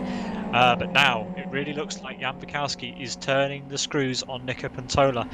Jan Bukowski wants to stay ahead of Sammy Lipmanen, so he's going to want to put that car of Nico Pantola, the genuine racing car, in between himself and Sidus's Sammy Lipmanen. Hugely late on the brakes. What a dive from Jan Bukowski there. He's gone very deep. Can he hold it? What an absolute gamble that was. What a move. I cannot believe he's managed to make that stick. He was so late on the brakes, and the closing speeds there were insane. But what a move. I'm really impressed with that move.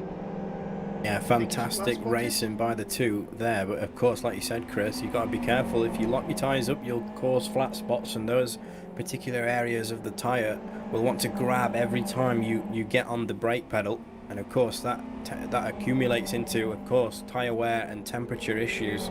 So hopefully Jan hasn't picked up too much of a flat spot there, but Nico Pantola's not necessarily a slow driver whatsoever. He's been leading this race for quite a while, so for Jan Bukowski to send him send it up the inside like that must mean that it's definitely not going to be very easy for Sammy Lipmanen to get past Nico too. So how long is it going to take the man in third position to promote himself up into P2 and potentially chase down Jan Bukowski, who again, he was lapping within about a tenth of him for the last 6 or 7 laps at least. If he gets a good exit here, then I'm pretty sure he might just do that. I mean, he must have seen what Jan Bukowski did on the previous lap. Will he go for a similar thing himself?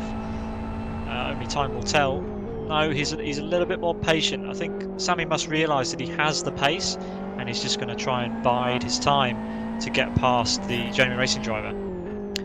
Just while we were watching this, we did notice that Henry Vertinen did in fact get past Sean Lee, and now Sean Lee has gone to the pit lane, so this must be for his one and only stop.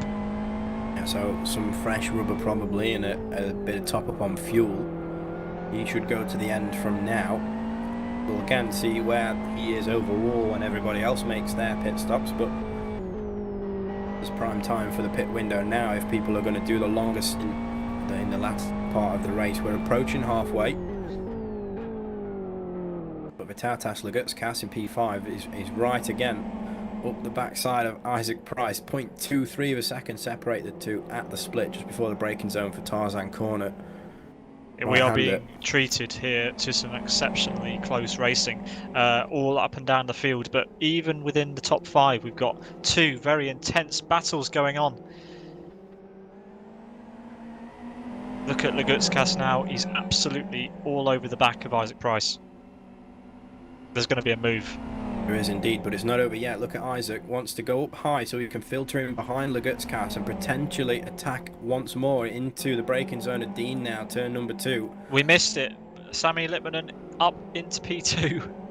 While we were watching Lagutskis and Isaac Price, Sami Lipmanen has gone around the outside of Nika Pintola and resumes his chase on Jan Bukowski, who's now opened up the gap to just over a second. Jan Bukowski's got a couple of cars ahead of him, Race Green's Yafin Jakub and Race Green Autosport's Roni Krumpus.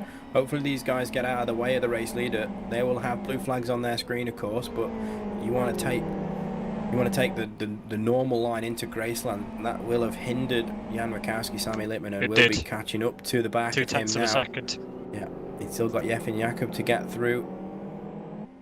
Oh, and Sami! look how Sami Lipmanen is also hindered by the lap cars that are too wide. I don't know if they know that these guys are the race leaders. You would have thought they do. Well, that part of the skill of racing is making light work of the traffic, and sometimes you just can't help what happens, and that gap will have opened up a little bit again. It will, so potentially the couple tenths that Jan lost, Sami also lost on the outside of Tarzan there last time around. The gap between the two at the front, 1.23 of a second. Yeah, and the gap between Isaac Price and Vitalis Lagutskis almost a second already, so Isaac is struggling on his tyres at this stage of the race. We're beginning to get to a point where strategy will start to go into play, I think, because the reality is that if they can't go the full distance, as I don't think most of them will, as we've discussed it at length before, then people may start to make their pit stops around about the halfway mark. Because looking at some of these tyres, a lot of them look quite thin, as we can pull up our graphics within the server already. So let's see. It'll be very interesting to see who pits first and who tries to go longer, but certainly the right side tyres are not very happy here at Rockingham. Our pole sitter for this race, Jaroslav Donolik, is unfortunately trapped in the gravel on the outside of Gracelands. He does manage to get it out of the gravel and will resume, but he's right down in 27th place now. The man who started on pole finds himself down in P22. I don't think he'd lost a position from that. He was, although he was in the gravel for quite a while. We're riding on board with Sami Lipmanen, who takes the fastest lap of the race and is bearing down now on Jan Bukowski. The gap is just under half a second as we enter turn number 2, the Dean hairpin once again. Sami Lipmanen was almost a second faster than Jan Bukowski last time around. Jan with a 1:19.91, Sami with the personal and race best time of a 19.03, so 8 and a bit tenths faster than your race leader. Sami Lipmanen wants that race lead. He certainly does, but Jan will do everything he can to keep the Sidus machine behind him. A little bit more traffic to contend with here. Mr. Vincent up ahead. That will have potentially hindered Jan Bukowski's aero into Gracelands. It's quite a fast left-hander and you rely on the downforce of the car through that corner. Jan doesn't seem to have lost out too much though. He still retains somewhat of a gap to Sami Lipmanen in P2.4 of a second, so it is fluctuating ever so slightly, a couple tenths either way, but Sami Lipmanen, at least my money's on the man in second position right now.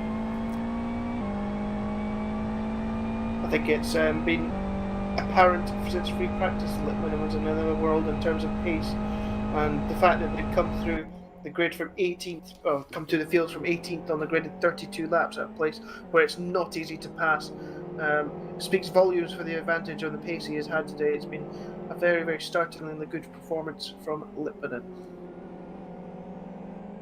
Currently watching Sidus's Gabor, who is currently up to P17 from the back. He's chasing after Robert Kotlaba, the race director here today, who has decided to join in, which I think is very sporting of him indeed. Let's see if Gabor can get past in the next few corners.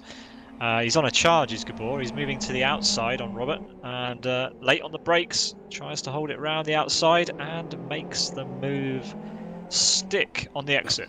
Fantastic racing from these two, both giving adequate room as well, but what a move from the Sidus driver to take it around the outside in the Tarzan hairpin.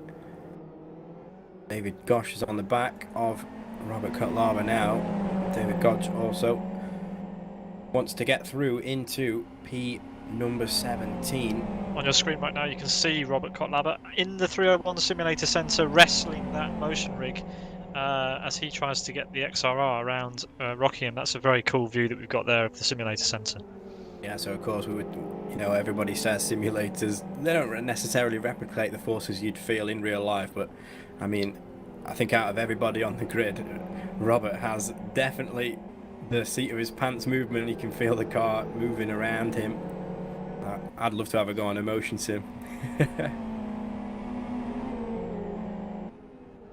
Robert just saying there that it's making him sweat a lot, so he's having a lot of fun. You going, Robert?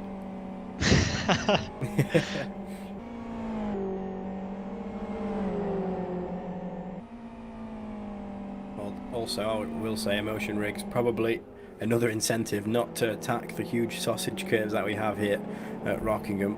Robert probably taking his time through Brook and on the way out through to Oval Turn 4, still holding his ground.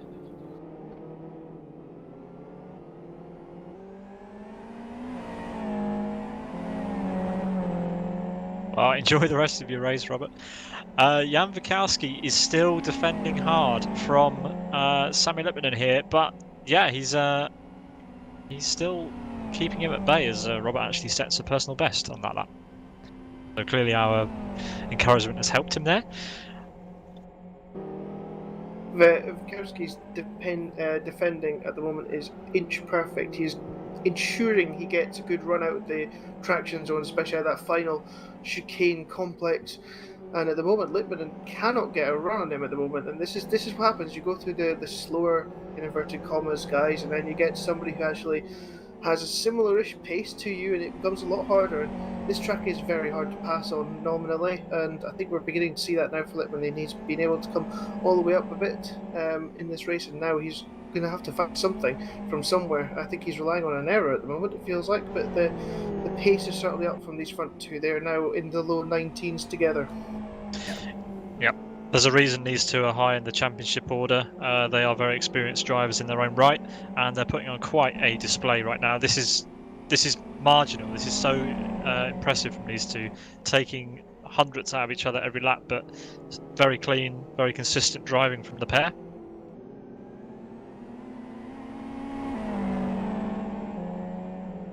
As we head now on to lap number 35, Jan Wachowski leading the race with another very good lap, and we're seeing some more pit stops coming in. Unfortunately, Robert Kotlaba there with a stop-go penalty for speeding in the pit lane does creep up on you, the pit lane entry here, and it's a very low speed limit. It's the lowest in the game. And of course, approaching the pit lane on worn old tyres can catch you out in the braking zones, because of course you won't have the grip you'd normally have. The pit lane confused me a bit, actually. This is obviously one of the first times I've seen Rockingham in Live for Speed. When Sean Lee came out of the pits and immediately went into a completely different area of the pits from everybody else to come out onto the track. That surprised me, that there's two sort of sections.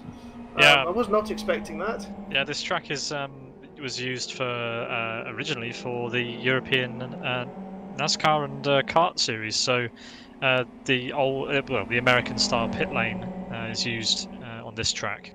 So that's why you have the split lane. That would be, was that the series that Jason Plato quit BTCC for at one point, after he won his first title? I think it was, wasn't it, the European NASCAR?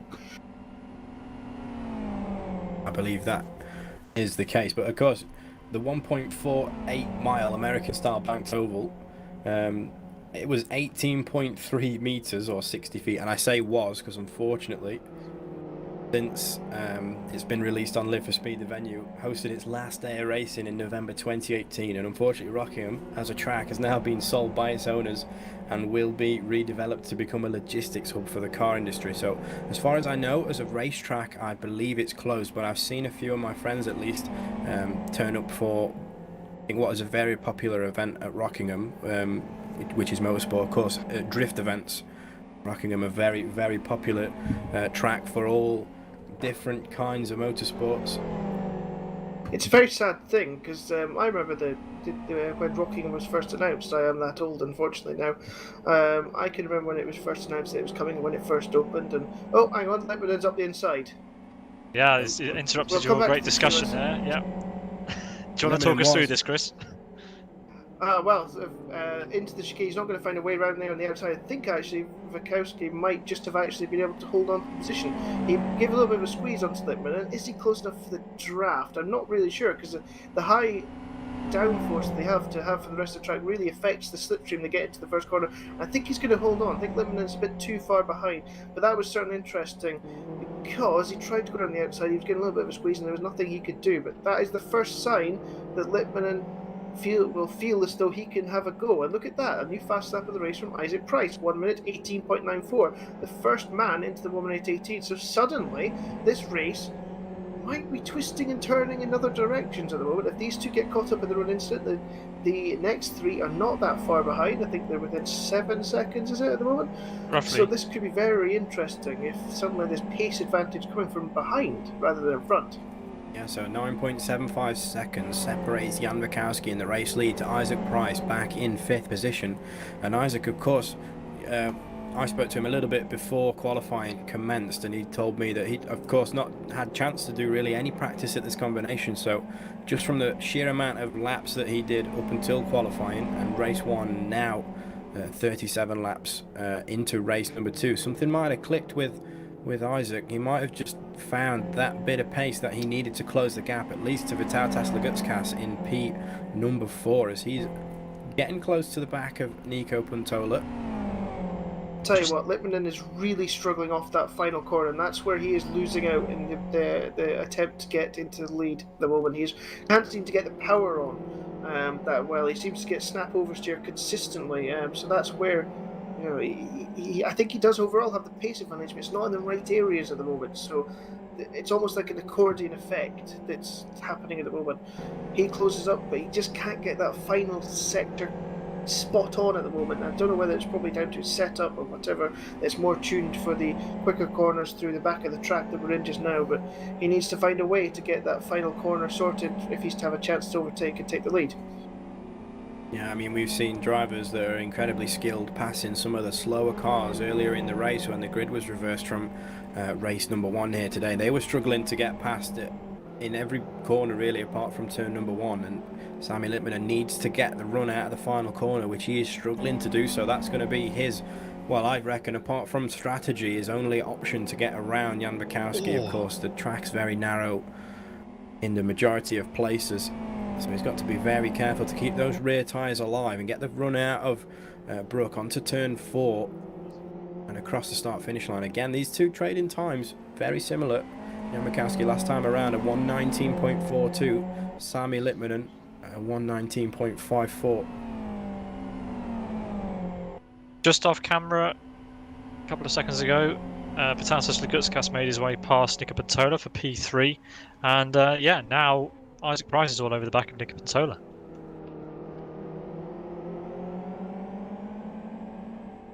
Just getting back to what we were saying about Rockingham 4, we were rudely interrupted by actual racing. You might be interrupted again in a minute. Oh so. no! Well, I'll make it quick. I'll try to make it quick. But I remember when they were trying to do that NASCAR series and they built Rockingham and they built the place in Germany, which the name escapes me at the moment. And it just seemed as though it was such a natural progression and a good idea. IndyCar came for a few years. It just the economic downturn after September 11th really, I think, affected these two tracks and how much potential they had to run events that were NASCAR and IndyCar style, and it's such a shame and such a waste. It is, and yeah, it was just bad timing, unfortunately. And it is from Jack and I's experience, it is an absolutely fabulous venue. Yeah, it's just a shame. I mean, yeah, the circuit's got permanent seating for 7,500 people inside the Rockingham building, and the grandstands that you see around Oval Turn 4 running up to near Turn 1 can seat 20,000 people, as we see Nico Puntola peel off into the pits just ahead of Isaac Price there. Where's he going to come out after he's, I would have assumed, changed tyres and at least added a bit more fuel? Gives Isaac Price a little bit of clean air. However, Isaac would have wanted at least a draft down on the run into Dean, which is turn number 2. But it's a long stop. I've got a statistic here. According to the circuit officials, a view of around 85% of the track can be seen from any position within the grandstand or any seating areas, and there's 36 pit garages as well, so huge events could take place here, but unfortunately not to be. You're saying about 85% of the track. 85% of the track, yeah. Yeah, I wasn't supposed to be here this weekend. That's reminded me. I was supposed to be in Austria for the F1. What a shame. What a shame. Imagine seeing that excitement to race in live person. But never mind. I had no idea you were supposed to be going there. That's unfortunate. Yeah, it was supposed to be my 30th birthday weekend. Great. Oh. Here's for invite, Chris. Thank you. Anyway, back to the racing. Sami Litmanen is all over the back of Jan Wikowski still, and this is the closest they've been. Let's see what sort of exit Sami can get. He always takes such a much tighter line. Jan hits the wall. Side by side across the line we will be, and will this be the change on lap 41 for the lead? Jan Wikowski can tuck back into the back of Sami Litmanen and use that draft to his advantage. He's the second opportunity to attack into the braking zone for Dean now. Who's going to come out on top? Sami Litmanen early on the brakes and will take the tighter line, but Jan Wikowski looking to that late apex, trying to get the switchback done, but struggles getting on the power. You can see the back end slightly kicking out there through Dean. Now he run to the right through Yentwood up to Chapman Curve. Sami Litmanen has dethroned Jan Wikowski from the race lead 41 laps into this 66 lap 90-minute race. Was Sami Litmanen waiting, do you think? Is he going to pull the trigger now? Can we see the gap potentially increase? Can Jan I think he was pushing. I think he's been pushing the whole race. I think Jan Wikowski just found another mode for a bit, but unfortunately for now Sami Litmanen moves ahead. But the gap, look at the gap between the cars behind, the Gutskas and Isaac Price. It's opened up while these two have been going at it. I was going to say, I don't think we've actually seen a successful switchback into Dean Hairpin today. I don't think that the second part of the corner really lends itself to that in these cars. I think that because of the way that the curve comes up and the way that the track sort of almost falls away into a dip, I don't think the rear-wheel cars or rear-wheel drive cars to the XRS can get the power down as effectively as a front-wheel drive car, which I guess that corner is most used for, or was most used for BTCC and things like that. It just doesn't appear as though it's a legitimate tactic for coming out of there and trying to drive away. The track is just falling away and off camber for the driver, and I think it's very, very difficult to go for the switchback. Certainly, I don't think we have seen a successful one today. Plenty of drivers seem to be trying it, but it doesn't appear to be working for anybody so far. And that's what's given Litmanen the lead. Nika Pantola has rejoined down in 8th position, and he is in some very clean air right now. I wonder where he's going to come out with regards to Vitalijs Lagutskas and Isaac Price. Remember, he was overtaken by Lagutskas, but Isaac was right behind him when he came in the pits. Now, Nico will be on higher fuel, and he's got fresh tyres, which in LFS means he's going to be a lot slower right now. So I'm going to say that Nico will probably file back into 5th. We're watching Sean Lee right now. He's just got past Henry Vertinen into the Brook chicane, and he makes his way on lap number 42. Second place is in the pits at the end of lap 42 with 24 to go. So that has certainly given Litmanen the advantage at the moment if he's going longer and can pull those times. So interesting that a lot of drivers are going toward the 2/3 stage for making their one and only pit stop, unless they have issues, of course. So that will be very interesting to see how much longer Litmanen and Price and the Gutskas can go. Can they catch Bichevsky by staying out longer? It'll be very interesting to see how many laps they actually get left on their tyres.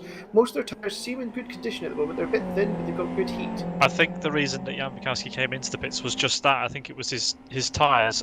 Nika Pantola is just coming around oval turn 1 now, and Jan Wikowski's up to turn number 2. So that's the gap between those two. Yeah. Jan Wikowski rejoins in 7th with Nico behind. So that's interesting. And yes, like you said, Chris, Sami Litmanen able to be on that pace with seemingly more fuel on board. So very impressive. I definitely want to keep an eye on Vitalijs Lagutskas and Isaac Price, though. They've been lapping really within around about half a tenth of each other for the last majority.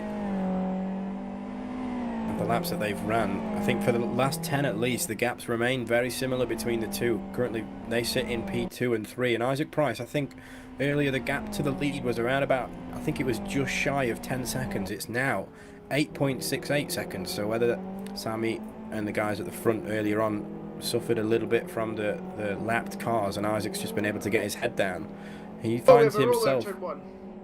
Solomon's rolled in turn 1, he's got barrel rolling at least 5 times. Sorry, Jack, that was quite a spectacular crash behind Isaac Price there. I was going to say, I remember Isaac actually lapping Solomon just a few corners prior to that, on the prior lap, sorry. Yeah, that was a spectacular. Oh my goodness me, his car has gone from a lovely aerodynamic car to a piece of cheese, is the best way, or maybe a doorstop, a wooden doorstop. He's was quite a lot of damage for himself there. He'll definitely have to pit. That's some spectacular damage. Well, if you roll this car, it's gonna not gonna go well, is it? It's remarkable that it can even drive off. So, the order at lap 44. Yes, we're out of phase because of pit stops. Looks like this. We've got Sammy Lippman in the lead. He's just set a personal best lap, actually. Sorry to interrupt, Sammy Lippman, okay. And the fastest lap of the race while he's at it, again in the 18s. So taking Isaac Price's fastest lap away, Sammy Lippman has indeed responded. That's that Motorsports Vitatus Lugutskas in P number 2, and then Isaac Price is still in P3. And because these guys have gone longer on their tyres and longer on their fuel, they are pulling out a gap. They will have the advantage over the cars that have pitted for fresh tyres and for fuel. Obviously, the guys in the pits will be heavy on fuel. How far will these top 3 go before bailing to the pits?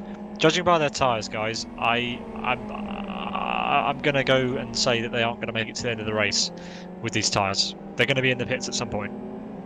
I agree with you. I think it was definitely even far-fetched to think that somebody might be able to get 90 minutes or 66 laps of racing done around Rockingham International Supersports Car Long.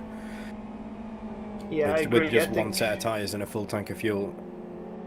There's way too much stress on those front right tyres, or the front right tyre and the right hand side in general. I watched Nico Pantolo get to lap 60 yesterday, before he had a spectacular failure of all 4 tyres in one lap. So I don't think people will push it that far. I think maybe 50, between 50 and 55, I think people will be in. Sounds about right. Paolo Pelticangus is currently in P number 4. Then we've got Pedro Bicanco running around in P5. Yoni Katila for World Class Lines. He's just about to lap Yaroslav Donlik again. He's in P6. Jan Wikowski is the top runner of the guys who have made a pit stop, but this running on the high fuel and new tyres is really going to be hurting him, and it's not going to help him that he's coming up against some back markers. Nico Pantola for Genuine Racing just behind Jan Wikowski now in P8. Then it's Yari Katila in P number 9. And Race Green Autosports, Daniel Balla having a great race. He rounds out our top 10 currently.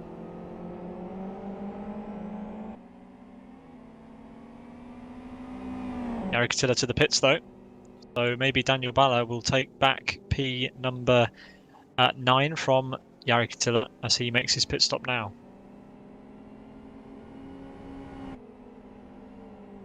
I wonder when Sammy Lippmanen's going to pull the trigger on his pit stop. He currently stays out. He's just rounding oval turn number 4 now to complete lap 46 of 66. He's got a little bit of tyre life left, not too much, especially on his front right. His front right is definitely the one with the most wear on it. Yeah, absolutely pushing that car to the limit though. Last time around, you know, the lap before was an 18.84. He's just done another 1 minute 18, this time a 0.98, so still within the 18s.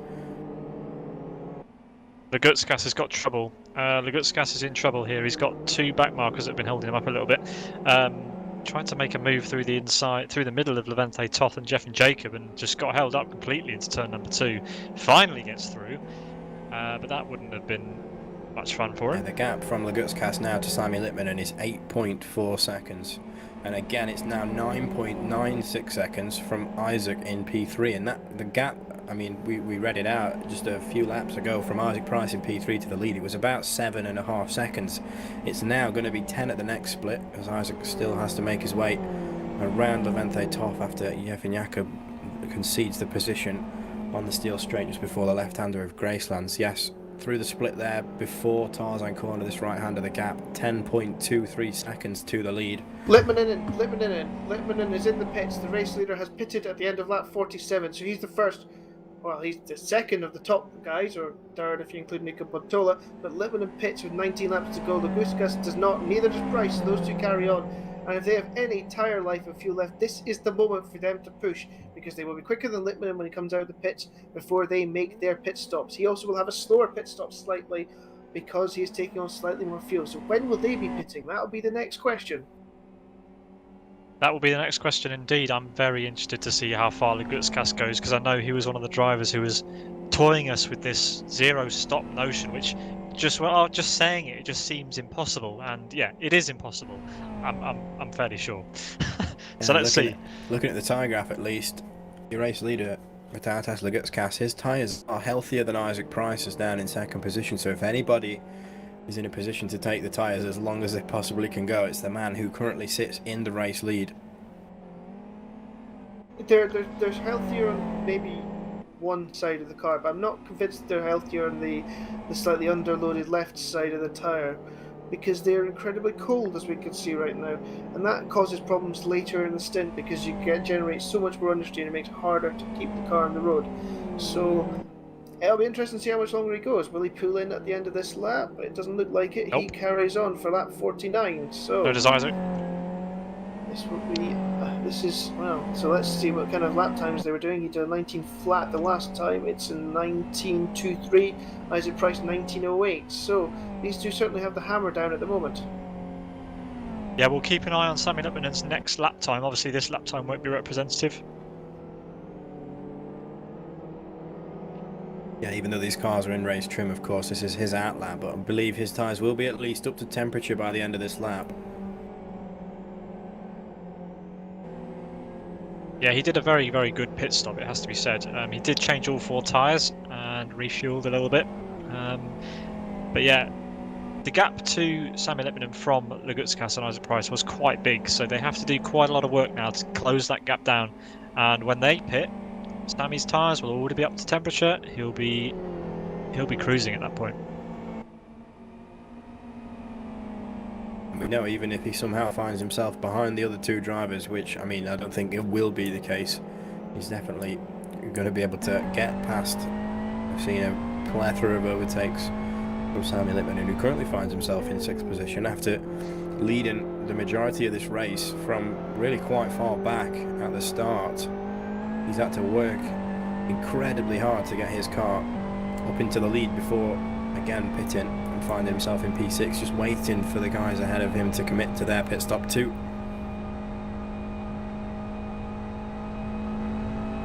Yeah, absolutely. The gap between Lagutskis and Isaac Price has come down to 1.5 seconds. Obviously they are out of phase at the moment, but they're on the best tyres and the best fuel of anybody on the track right now, pretty much. They've obviously got track position. Identical lap times last time around for the 2 out in 1st and 2nd at the moment. But Littmanen does an 18.91 on his first lap out of the pits. Now that is some serious pace. That is not normal for Live for Speed's tyre physics. That is a good 3/10 quicker than the 2 leaders, and I think underlines his pace advantage at this track today. Fair point, Chris. He's on a charge, isn't he? Yeah, so to those who aren't as sure about what we're on about, Lagutskis and Isaac Price still yet to pit. They need to be doing the best laps of their race right now on those tyres in order to negate the advantage that Sami Littmanen has for pitting early. And so far, it doesn't seem to have transpired like that at all. No, because Sami Littmanen has gone in for fresh rubber and within 1 lap has come out, warmed his tyres up and gone faster than the both of them. Isaac last time around at 119.12, Lagutskis just 2/100ths of a second slower, and Sami Littmanen a couple of tenths faster than the 2 of them. And he arguably will have more fuel on board as well. Opel Kangas into the pit lane, followed closely by Pedro Picanco for Road Appraiser in P number 5. Was in P4, I believe, before the stop. Yeah, his teammate Littmanen goes past, so Pedro Kangas will be considerably down the order. That's amazing how far behind Sammy Lippmann he is. Where's Jan Wikowski? Jan Wikowski is in 5th place at the moment, and the gap between Jan Wikowski and Sammy Lippmann is now 10 seconds. So we're hearing that Sammy Lippmann has opened up the gap to Jan Wikowski by 1.5 seconds since they both stopped.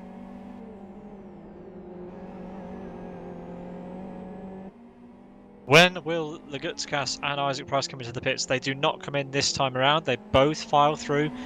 The gap pretty similar. We'll see across the line what the gap between Lagutskas and Isaac Price is, but basically the same. Yeah, 1.5 seconds again.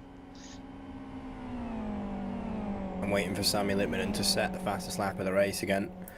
I think that will wake Vitautas Lagutskas and Isaac Price both up, because they might be unaware of course, Sammy Lippmann's current race pace, but the fastest lap is all broadcasted in chat, and if drivers are paying attention to that, Vitautas Lagutskas and Isaac Price will both know just how fast Sammy Lippmann is. He comes across the line this time, not quite a personal best, but still very, very close, just a couple of tenths shy in the very, very low 19s. And I still believe it was faster than Lagutskas and Isaac Price managed last time around. Yeah, Sammy Lippmann set his best lap of the race in 1884 with very, very old tyres and very, very low fuel. So to set a personal best or a race personal best on the tyres and fuel that he has at the moment would be... I don't see it happening. But yeah, anything's possible with this man.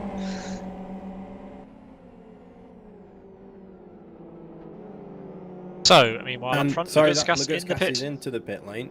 Yeah. Isaac Price goes through. Follow. No, Isaac's gone through. He will lead a race. He will lead a lap of this Grand Prix of this race. A little beep of the horn there of Isaac Price just across the line as I run on board.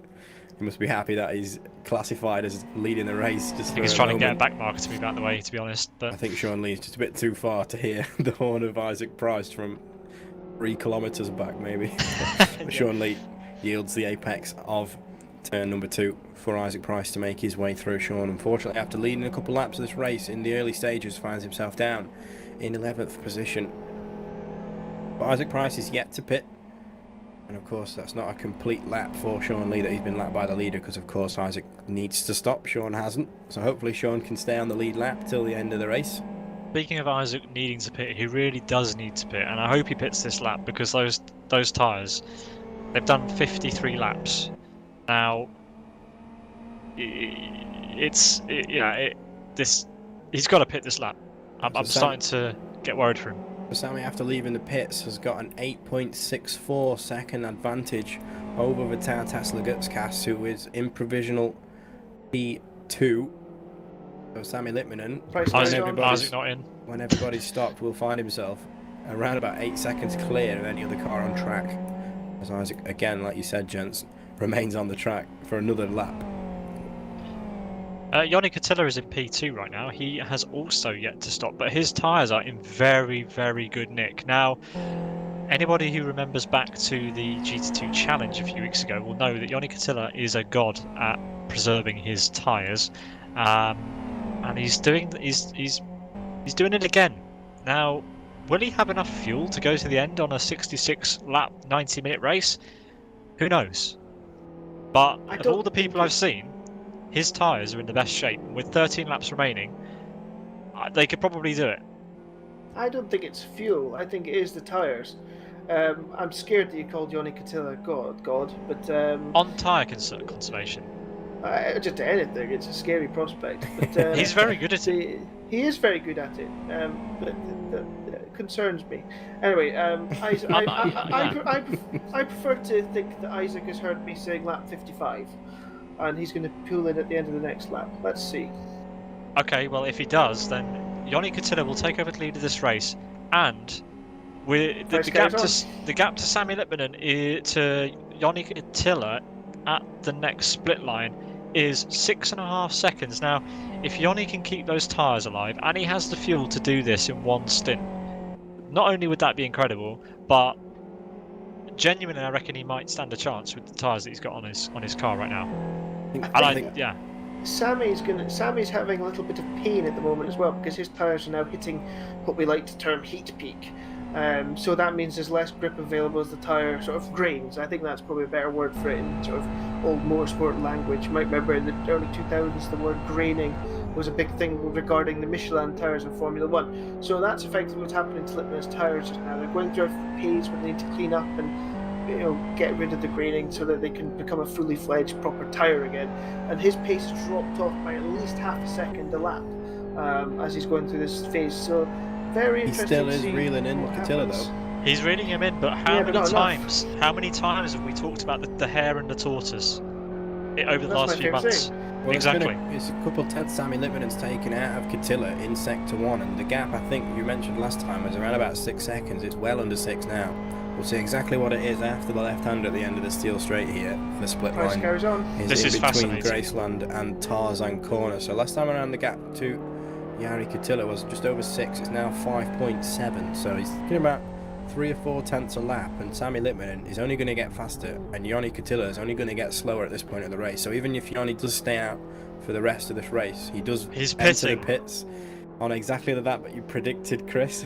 I can see you predicted smug for grin Isaac, from of He here. course. predicted for Isaac. Isaac, not Yoni. I genuinely thought Yoni could go to the end on those tyres, but maybe he's fuel limited, or maybe he just thought, my pace is not good enough. Let's try and just seal a good result here. So, well, Isaac Price leads the race. Sammy picks up P2 again, and Yoni Catilla from he's now in P3. Can I suggest I prefer Joni Katia as a tortoise rather than a god? Just to throw that out there. What about both? What about Tortilla? Oh no. No. That is a god. No.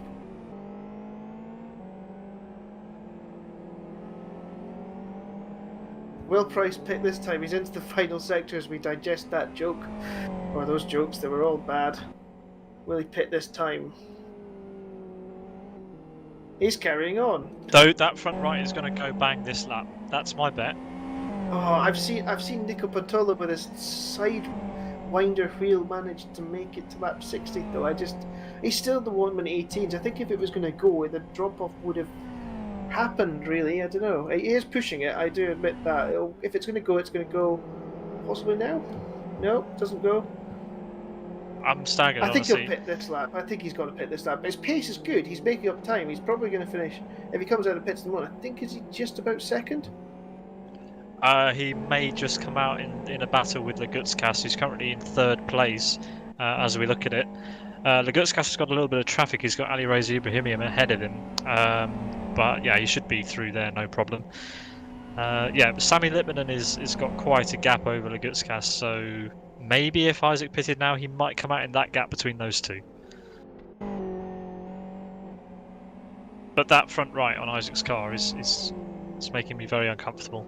The rear left also quite thin on tread, and the rear left It's gone. gone. The rear left has gone. The Left. puncture into Tarzan Corner for Isaac Price, who is currently in the race lead, but the time that he's made up by staying out just that bit longer has all been for nothing now. He needs to get into the pit lane as fast as he can. Luckily, he's not got much of the track to navigate before he can dive into the pit lane now, so just a little bit of school straight between Tarzan Corner and Brooks. Amazingly, the front right didn't. Speeding in the pit lane. So Isaac Price, unfortunately, breaking the speed limit in the pits by even 0.1 of a kilometre will give you an automatic drive-through penalty. So Here Isaac comes Sammy Price, who Lippmann. almost had a guaranteed podium at least, will now have to enter pit road one more time for speeding in the pit lane. Yeah, it's caught a number of drivers out today, that pit lane speed limit. Isaac just about rejoins in P3. It might be close, the battle between him and Jan Wikowski, actually. Let's have a look. Here comes Jan. It's going to be very close, but it doesn't matter because it wasn't a stop-go. It was a drive-through for Isaac Price. And there goes Jan Wikowski. Simple move up the inside.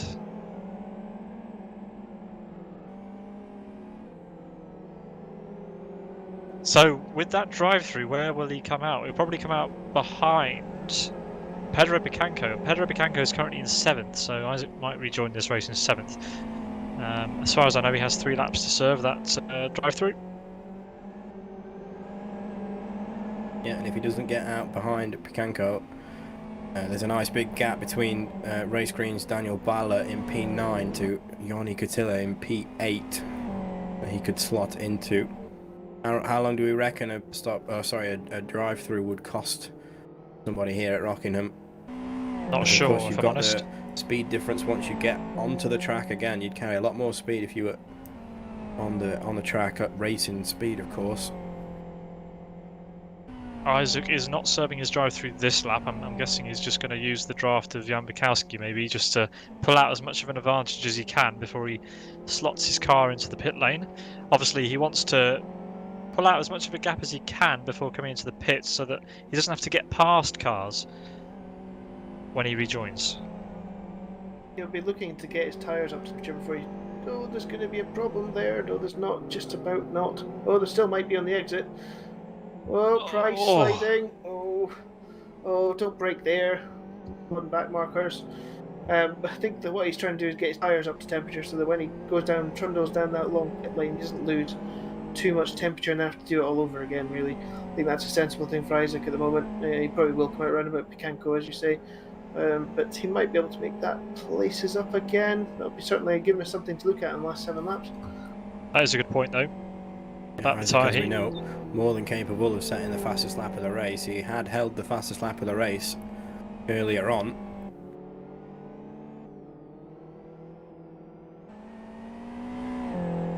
Tammy Lipmanen is about to head around the...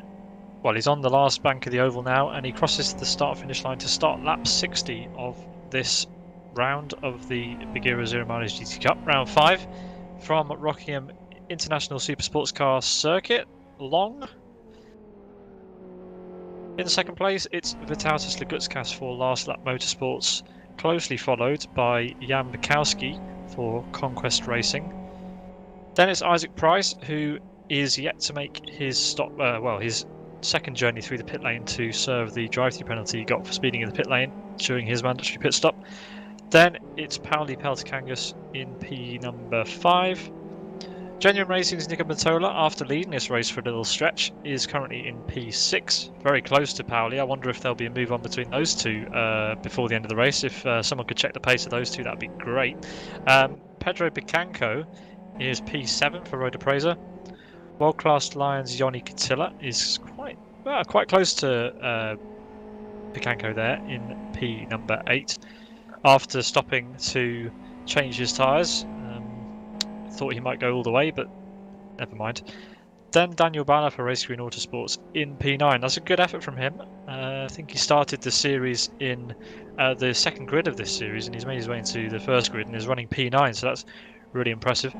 And to round out our top 10 currently, it's Energy Virtual Racing's Kai K. Piroppo. Back to you, Chris and Jack.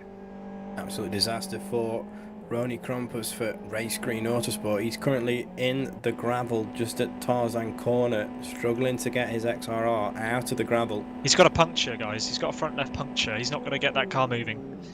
That's probably how he ended up there, right? Potentially on the way in. It looks like that's probably the only way you're going to get it into the gravel that deep. However, he seems to be making a little bit of progress. It's taking him a while though. He's down in 19th position at the moment. He's just lost a place to his teammate Yefin Jakob that inherits P19 and moves up the road. Yeah, he's basically getting a hole rather than going anywhere right now. I mean, if he was looking to make sandcastles, then fine, but I don't think he is. I don't think he's going anywhere. With 6 laps to go, Isaac needs to serve that penalty at some point. I wonder how late he's going to leave it.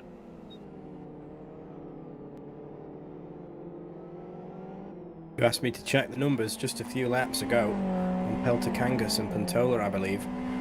Pantola is closing the gap to Peltokangas now, and there might be a switch for 5th position in a few laps' time before the race is over. The gap's been coming down ever so slightly, and it remains just under a second at the moment. Peltokangas this time around. He seems to be consistently around about 3 or 4 tenths slower than Nico in P number 6. Speaking of Nico in P number 6, look at where Nico is now compared to Isaac Price. There they go. Peltokangas and Nico Pantola go past Isaac Price in the pit lane, and they get promoted a position. And yeah, as I expected, Pedro Picanco also gaining a position through Isaac Price's drive-through penalty. So Pedro Picanco up to P6. Yeah, he's a couple seconds clear of Yanni Katia in P number 8. Is Isaac Price after serving his drive-through penalty. The question is now, gents, how much progress through the field can he make? He's 2.98 seconds to Pedro Picanco as Isaac Price. I think he's a little too far away from Nico Puntola, who is 6.7 seconds up the road in 5th position. So Nico Puntola's got 5 laps left to try and get past, or catch up to Pauli Peltokangas and get past. This is for 4th place. I don't think that either of these two can make any sort of gain on Jan Pikowski on the final podium position, as we see Ronnie Krompus there still firmly beached in the Tarzan gravel. No, he's pretty much out now. He's done a great job. He did some really spectacular little sort of manoeuvres until he touched the grass, and somehow the grass has pulled him out. And there we go. He's out of the gravel trap, and well, that was all worth it. Well, fair play to him. He's still got that puncture, so unfortunately it's not over for him. He still has to make a trip down the pit lane. But fair play to Ronnie Krompus for persevering and getting out. He is unfortunately right down in last place as he... Wow, that was a nice reverse entry. Imagine doing all that and then he'd gone in too hot and flipped on the and flipped it, yeah, that would have been dreadful. Yeah, so Jack, you mentioned before that Isaac Price and Pedro Picanco might come close at the end. Let's keep an eye on those gaps as well, because yes, you're right, it might be a thing. 2.14 seconds the gap between Isaac Price in P7 and Pedro Picanco in P6.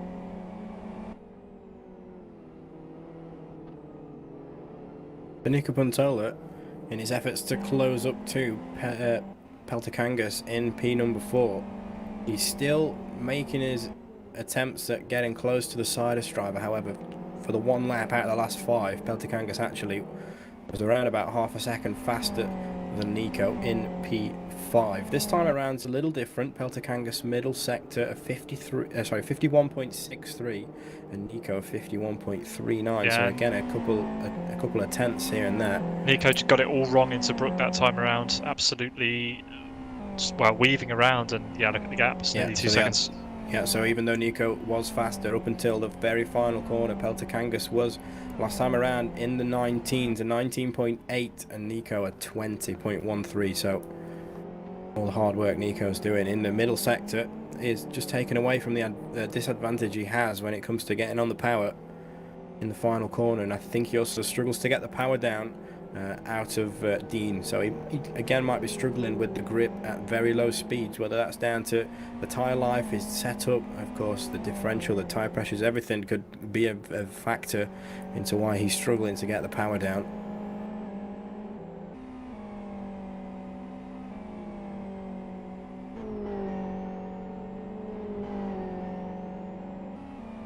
So let's check the gap at the next split between Pedro Picanco in P number 6 and Isaac Price in P number 7. So Isaac Price, tremendous drive from him so far.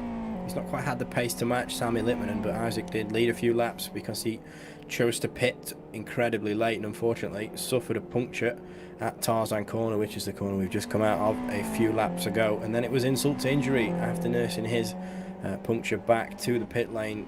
Unfortunately infringed the pit lane speed limit and picked himself a drive-through penalty up, so what could have been a potential podium for the man who currently finds himself in 7th position. You can see how many cars are between him and a bit of silverware.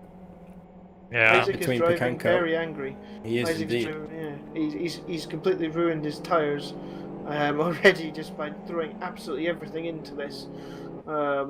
It looks as though he's trying every which way to catch up to Picanco, but I don't think it's going to happen. Especially not with tyres going like this. Because currently, as it stands, with Isaac down in 7th place and Sami winning not only this race but the sprint race as well, Sami Litmanen will take over the lead of the Buggyra Zero Mileage GT Cup driver standings after this race if all finishes like this with 1 lap remaining. Yeah, and you forget there's some incredible prizes up for grabs at the end of the season. Yeah, these prizes sponsored by our lovely sponsors. We'll go through those just at the end of the race. But yeah, Isaac Price will lose out on the at the top of the championship and maybe even lose out on a couple positions more. We'll have to check that in post after all of the protests and penalties have been ratified. But on to the final lap. Sami Lipmanen is entering the infield. He's just heading into the long addition on this configuration and onto the steel straight for the final time. As we head into Gracelands, he makes it look completely effortless at this point of the race. He's done 66 laps of almost faultless driving. A couple of hiccups with traffic here and there, but nothing really to say that's negative about Sami Lipmanen's driving here today. Onto the school straight for the final time, braking for the Brook hairpin. Nice line through there, and 10 seconds clear of everybody else as well. Yeah, a sweet exit. And congratulations to Sidus and Sami Lipmanen. He crosses the line to win the 5th round of the Buggyra Zero Mileage GT Cup, and in doing so will take over the lead of the championship. Well done to him. Vytautas Lagutskas, he may well take over second place in the championship with that result. Great result for him. P2 today. Then Jan Bukowski crosses the line in P3. Great race from him. Managed to hold Sami Lipmanen behind him for about 20 or 30 laps, but Sami was just too strong today. Pauli Peltikangas crosses the line in P4. Good effort from him. Then it's Nika Pantola in P5. Pedro Picanco P6. And Isaac Price, after that interesting finish for him, finishes down in P7. Just over a second shy of Pedro Picanco, that not able to make the move towards the end. Yeah, it was close, wasn't it? But it was ebbing and flowing, and Picanco did everything right. He just held his own, and a great result there for the road appraiser driver. He's actually run out of fuel as well, so he's cut that to the absolute perfection. Yoni Katila P8, Race Green's Daniel Balla P9. That's a great result for Daniel Balla. Sean Lee finishes with a top 10, would you believe, after all the drama he saw this race. Henry Vertinen for Born to Race. Levente Toth, finishes P11. Then Born to Race is Henry Vertinen in P12. Yari Katila finishes P13 for World Class Lines. Kaike Paroppo for Energy Virtual Racing finishes P14. Then it's Gabor in P15 for Sidus. Master Race Cars Michael Malik in P16. Then it's Team Rock Racing's David Godge in P17. Ali Razor Ibrahim for Aerotac in P18. Race Green Autosports Jeff and Jacob in P19. Robert Kotlaba, the race director for the Buggyra Zero Mileage GT Cup, finishes in P20. Well done. Then Vincent in P21.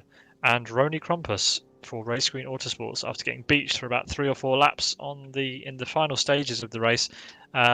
He finishes down in P22, the last of our finishers. Interestingly for Ronnie, he only made 1 pit stop, so his pit stop came very late. He must have been one of the drivers who was trying to risk the 0 stop, and he nearly did it.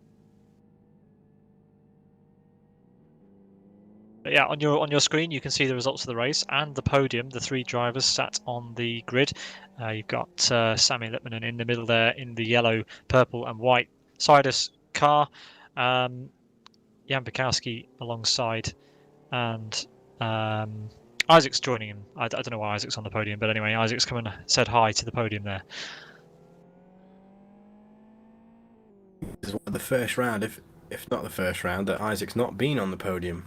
That isn't Isaac. That is Lagutskas. Lagutskas. My mistake. Very similar colour schemes. We'll let you off this time, Pete. My mistake. No more mistakes, though.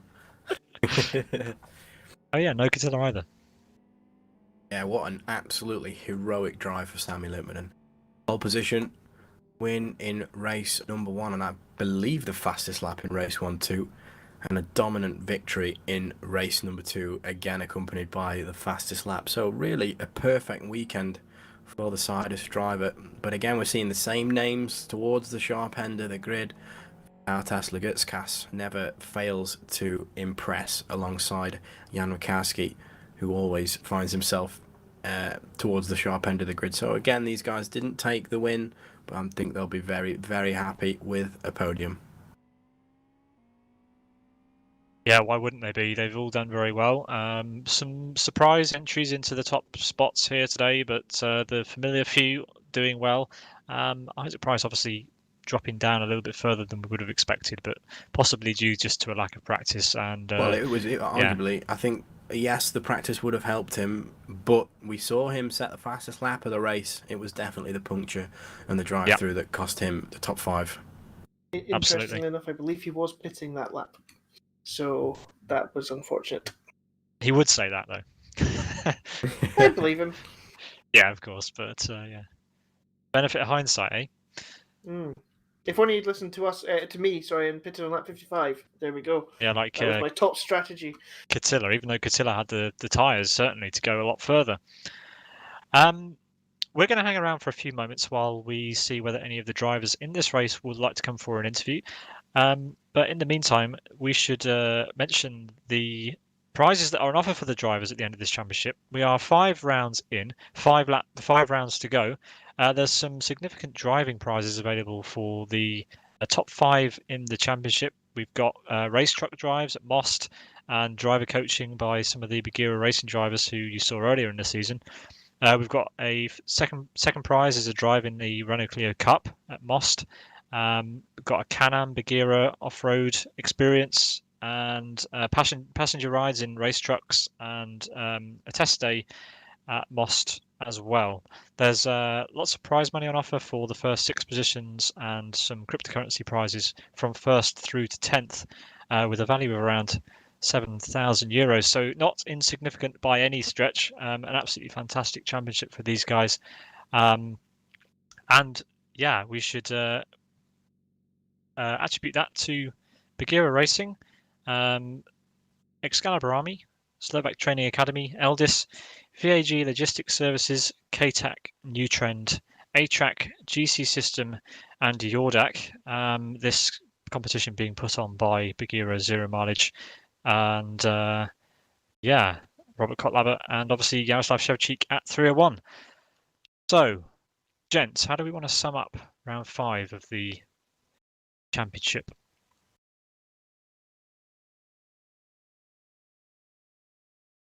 Robert there saying he's bathed in sweat at the 301 Simulator Centre. Not sure if his voice is going out on the wavelengths, but yeah, nonetheless, I heard it that too. seems like he's enjoyed himself. No, I think that race was actually absolutely brilliant. You know, we saw, a fair share of racing on a track that's not necessarily considered easy to overtake. Of course, the majority of the overtakes were done after turn 1 at Dean Corner well, it's the fastest braking zone on the track, if you want to put it that way. You know, it's always going to be the favourite for overtaking, but everybody kept it clean. Strategy did come into play towards the end, and it caught a few out, Isaac Price included, and he's usually the one to catch others out in terms of strategy, but I'm sure he'll bounce back from place finish in race 2 here today, and he'll definitely be back on pace next time around. Yeah, I hope so. We are halfway through. Don't forget that there are 3 drop results at the end of the season. That means that the 3 worst results of each driver are dropped completely from the standings. So that leaves only 7 results that go towards their final prize. Their final points tally. So yeah, Isaac can afford a couple of worse results, but yeah, nonetheless, overall, Sammy will move up into the lead of the championship, no doubt. Yeah, we'll see what happens going forward. Just while we're on the subject of going forward, the next race on Sunday, the 26th of July, comes from Blackwood Historic Reversed. That's we've already visited Blackwood once in this championship. That was in the normal direction, but yeah, Blackwood Historic Reversed obviously skips the final chicane on that lap, which makes the opportunities for overtaking down the back straight. Well, it increases the number of opportunities, so that is definitely going to be one to watch. That is at the end of this month, 26th of July at 6 o'clock UTC, here on the Buggyra 301 Games Twitch channel. Doesn't look like we've got any drivers to come and say hi to us today, which is unfortunate, but they're all probably exhausted, and I don't blame them. We've got Robert.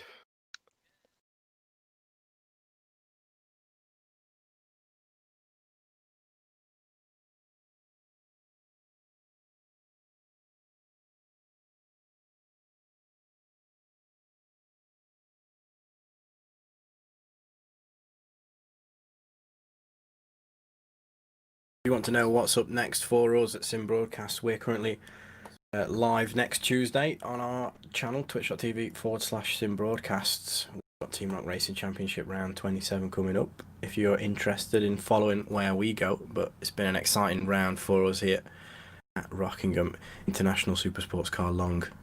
Round 5 of the Buggyra Zero Mileage GT Cup. Yes, thank you very much for joining me, Jack and Chris.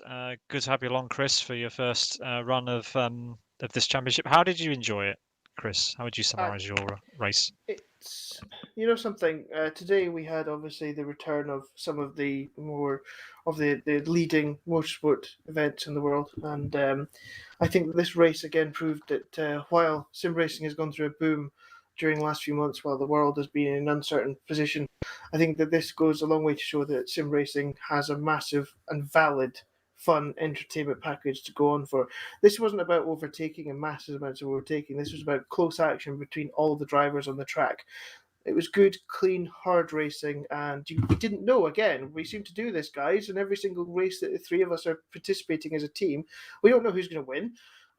It's very strange that, but there's never a straightforward lights to flag, especially with a reverse grid scenario. And I think that while the track is difficult for a GT class car, it's certainly today was a very interesting race to watch from start to finish. Frantic at the start and tense at the end. So thank you for having me, and I'll pass back to Jonathan Palmer for next week's race. Yeah, hopefully we see a return of Tila Falkenberg as well to the commentary booth. That would be great. Yeah, I think we might hear a little bit from Robert. Robert, are you? Yeah, we might hear from Robert Kotlauber, our race director, who was involved in the racing today.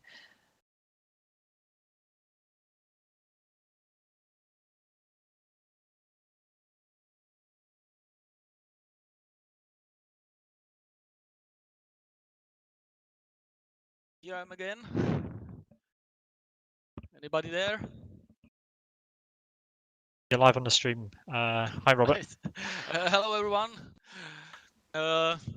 I'm glad I could join the race today, but no practice. I think I got something over 100 laps now after 64 in the race, but still enjoyed the first half of the race. Was very fun until I made the mistake with the pit stop because I didn't know the speed limit was here a bit changed the other tracks in LFS. So it was a bit too fast, and then I didn't, when serving the penalty, I made the mistake again.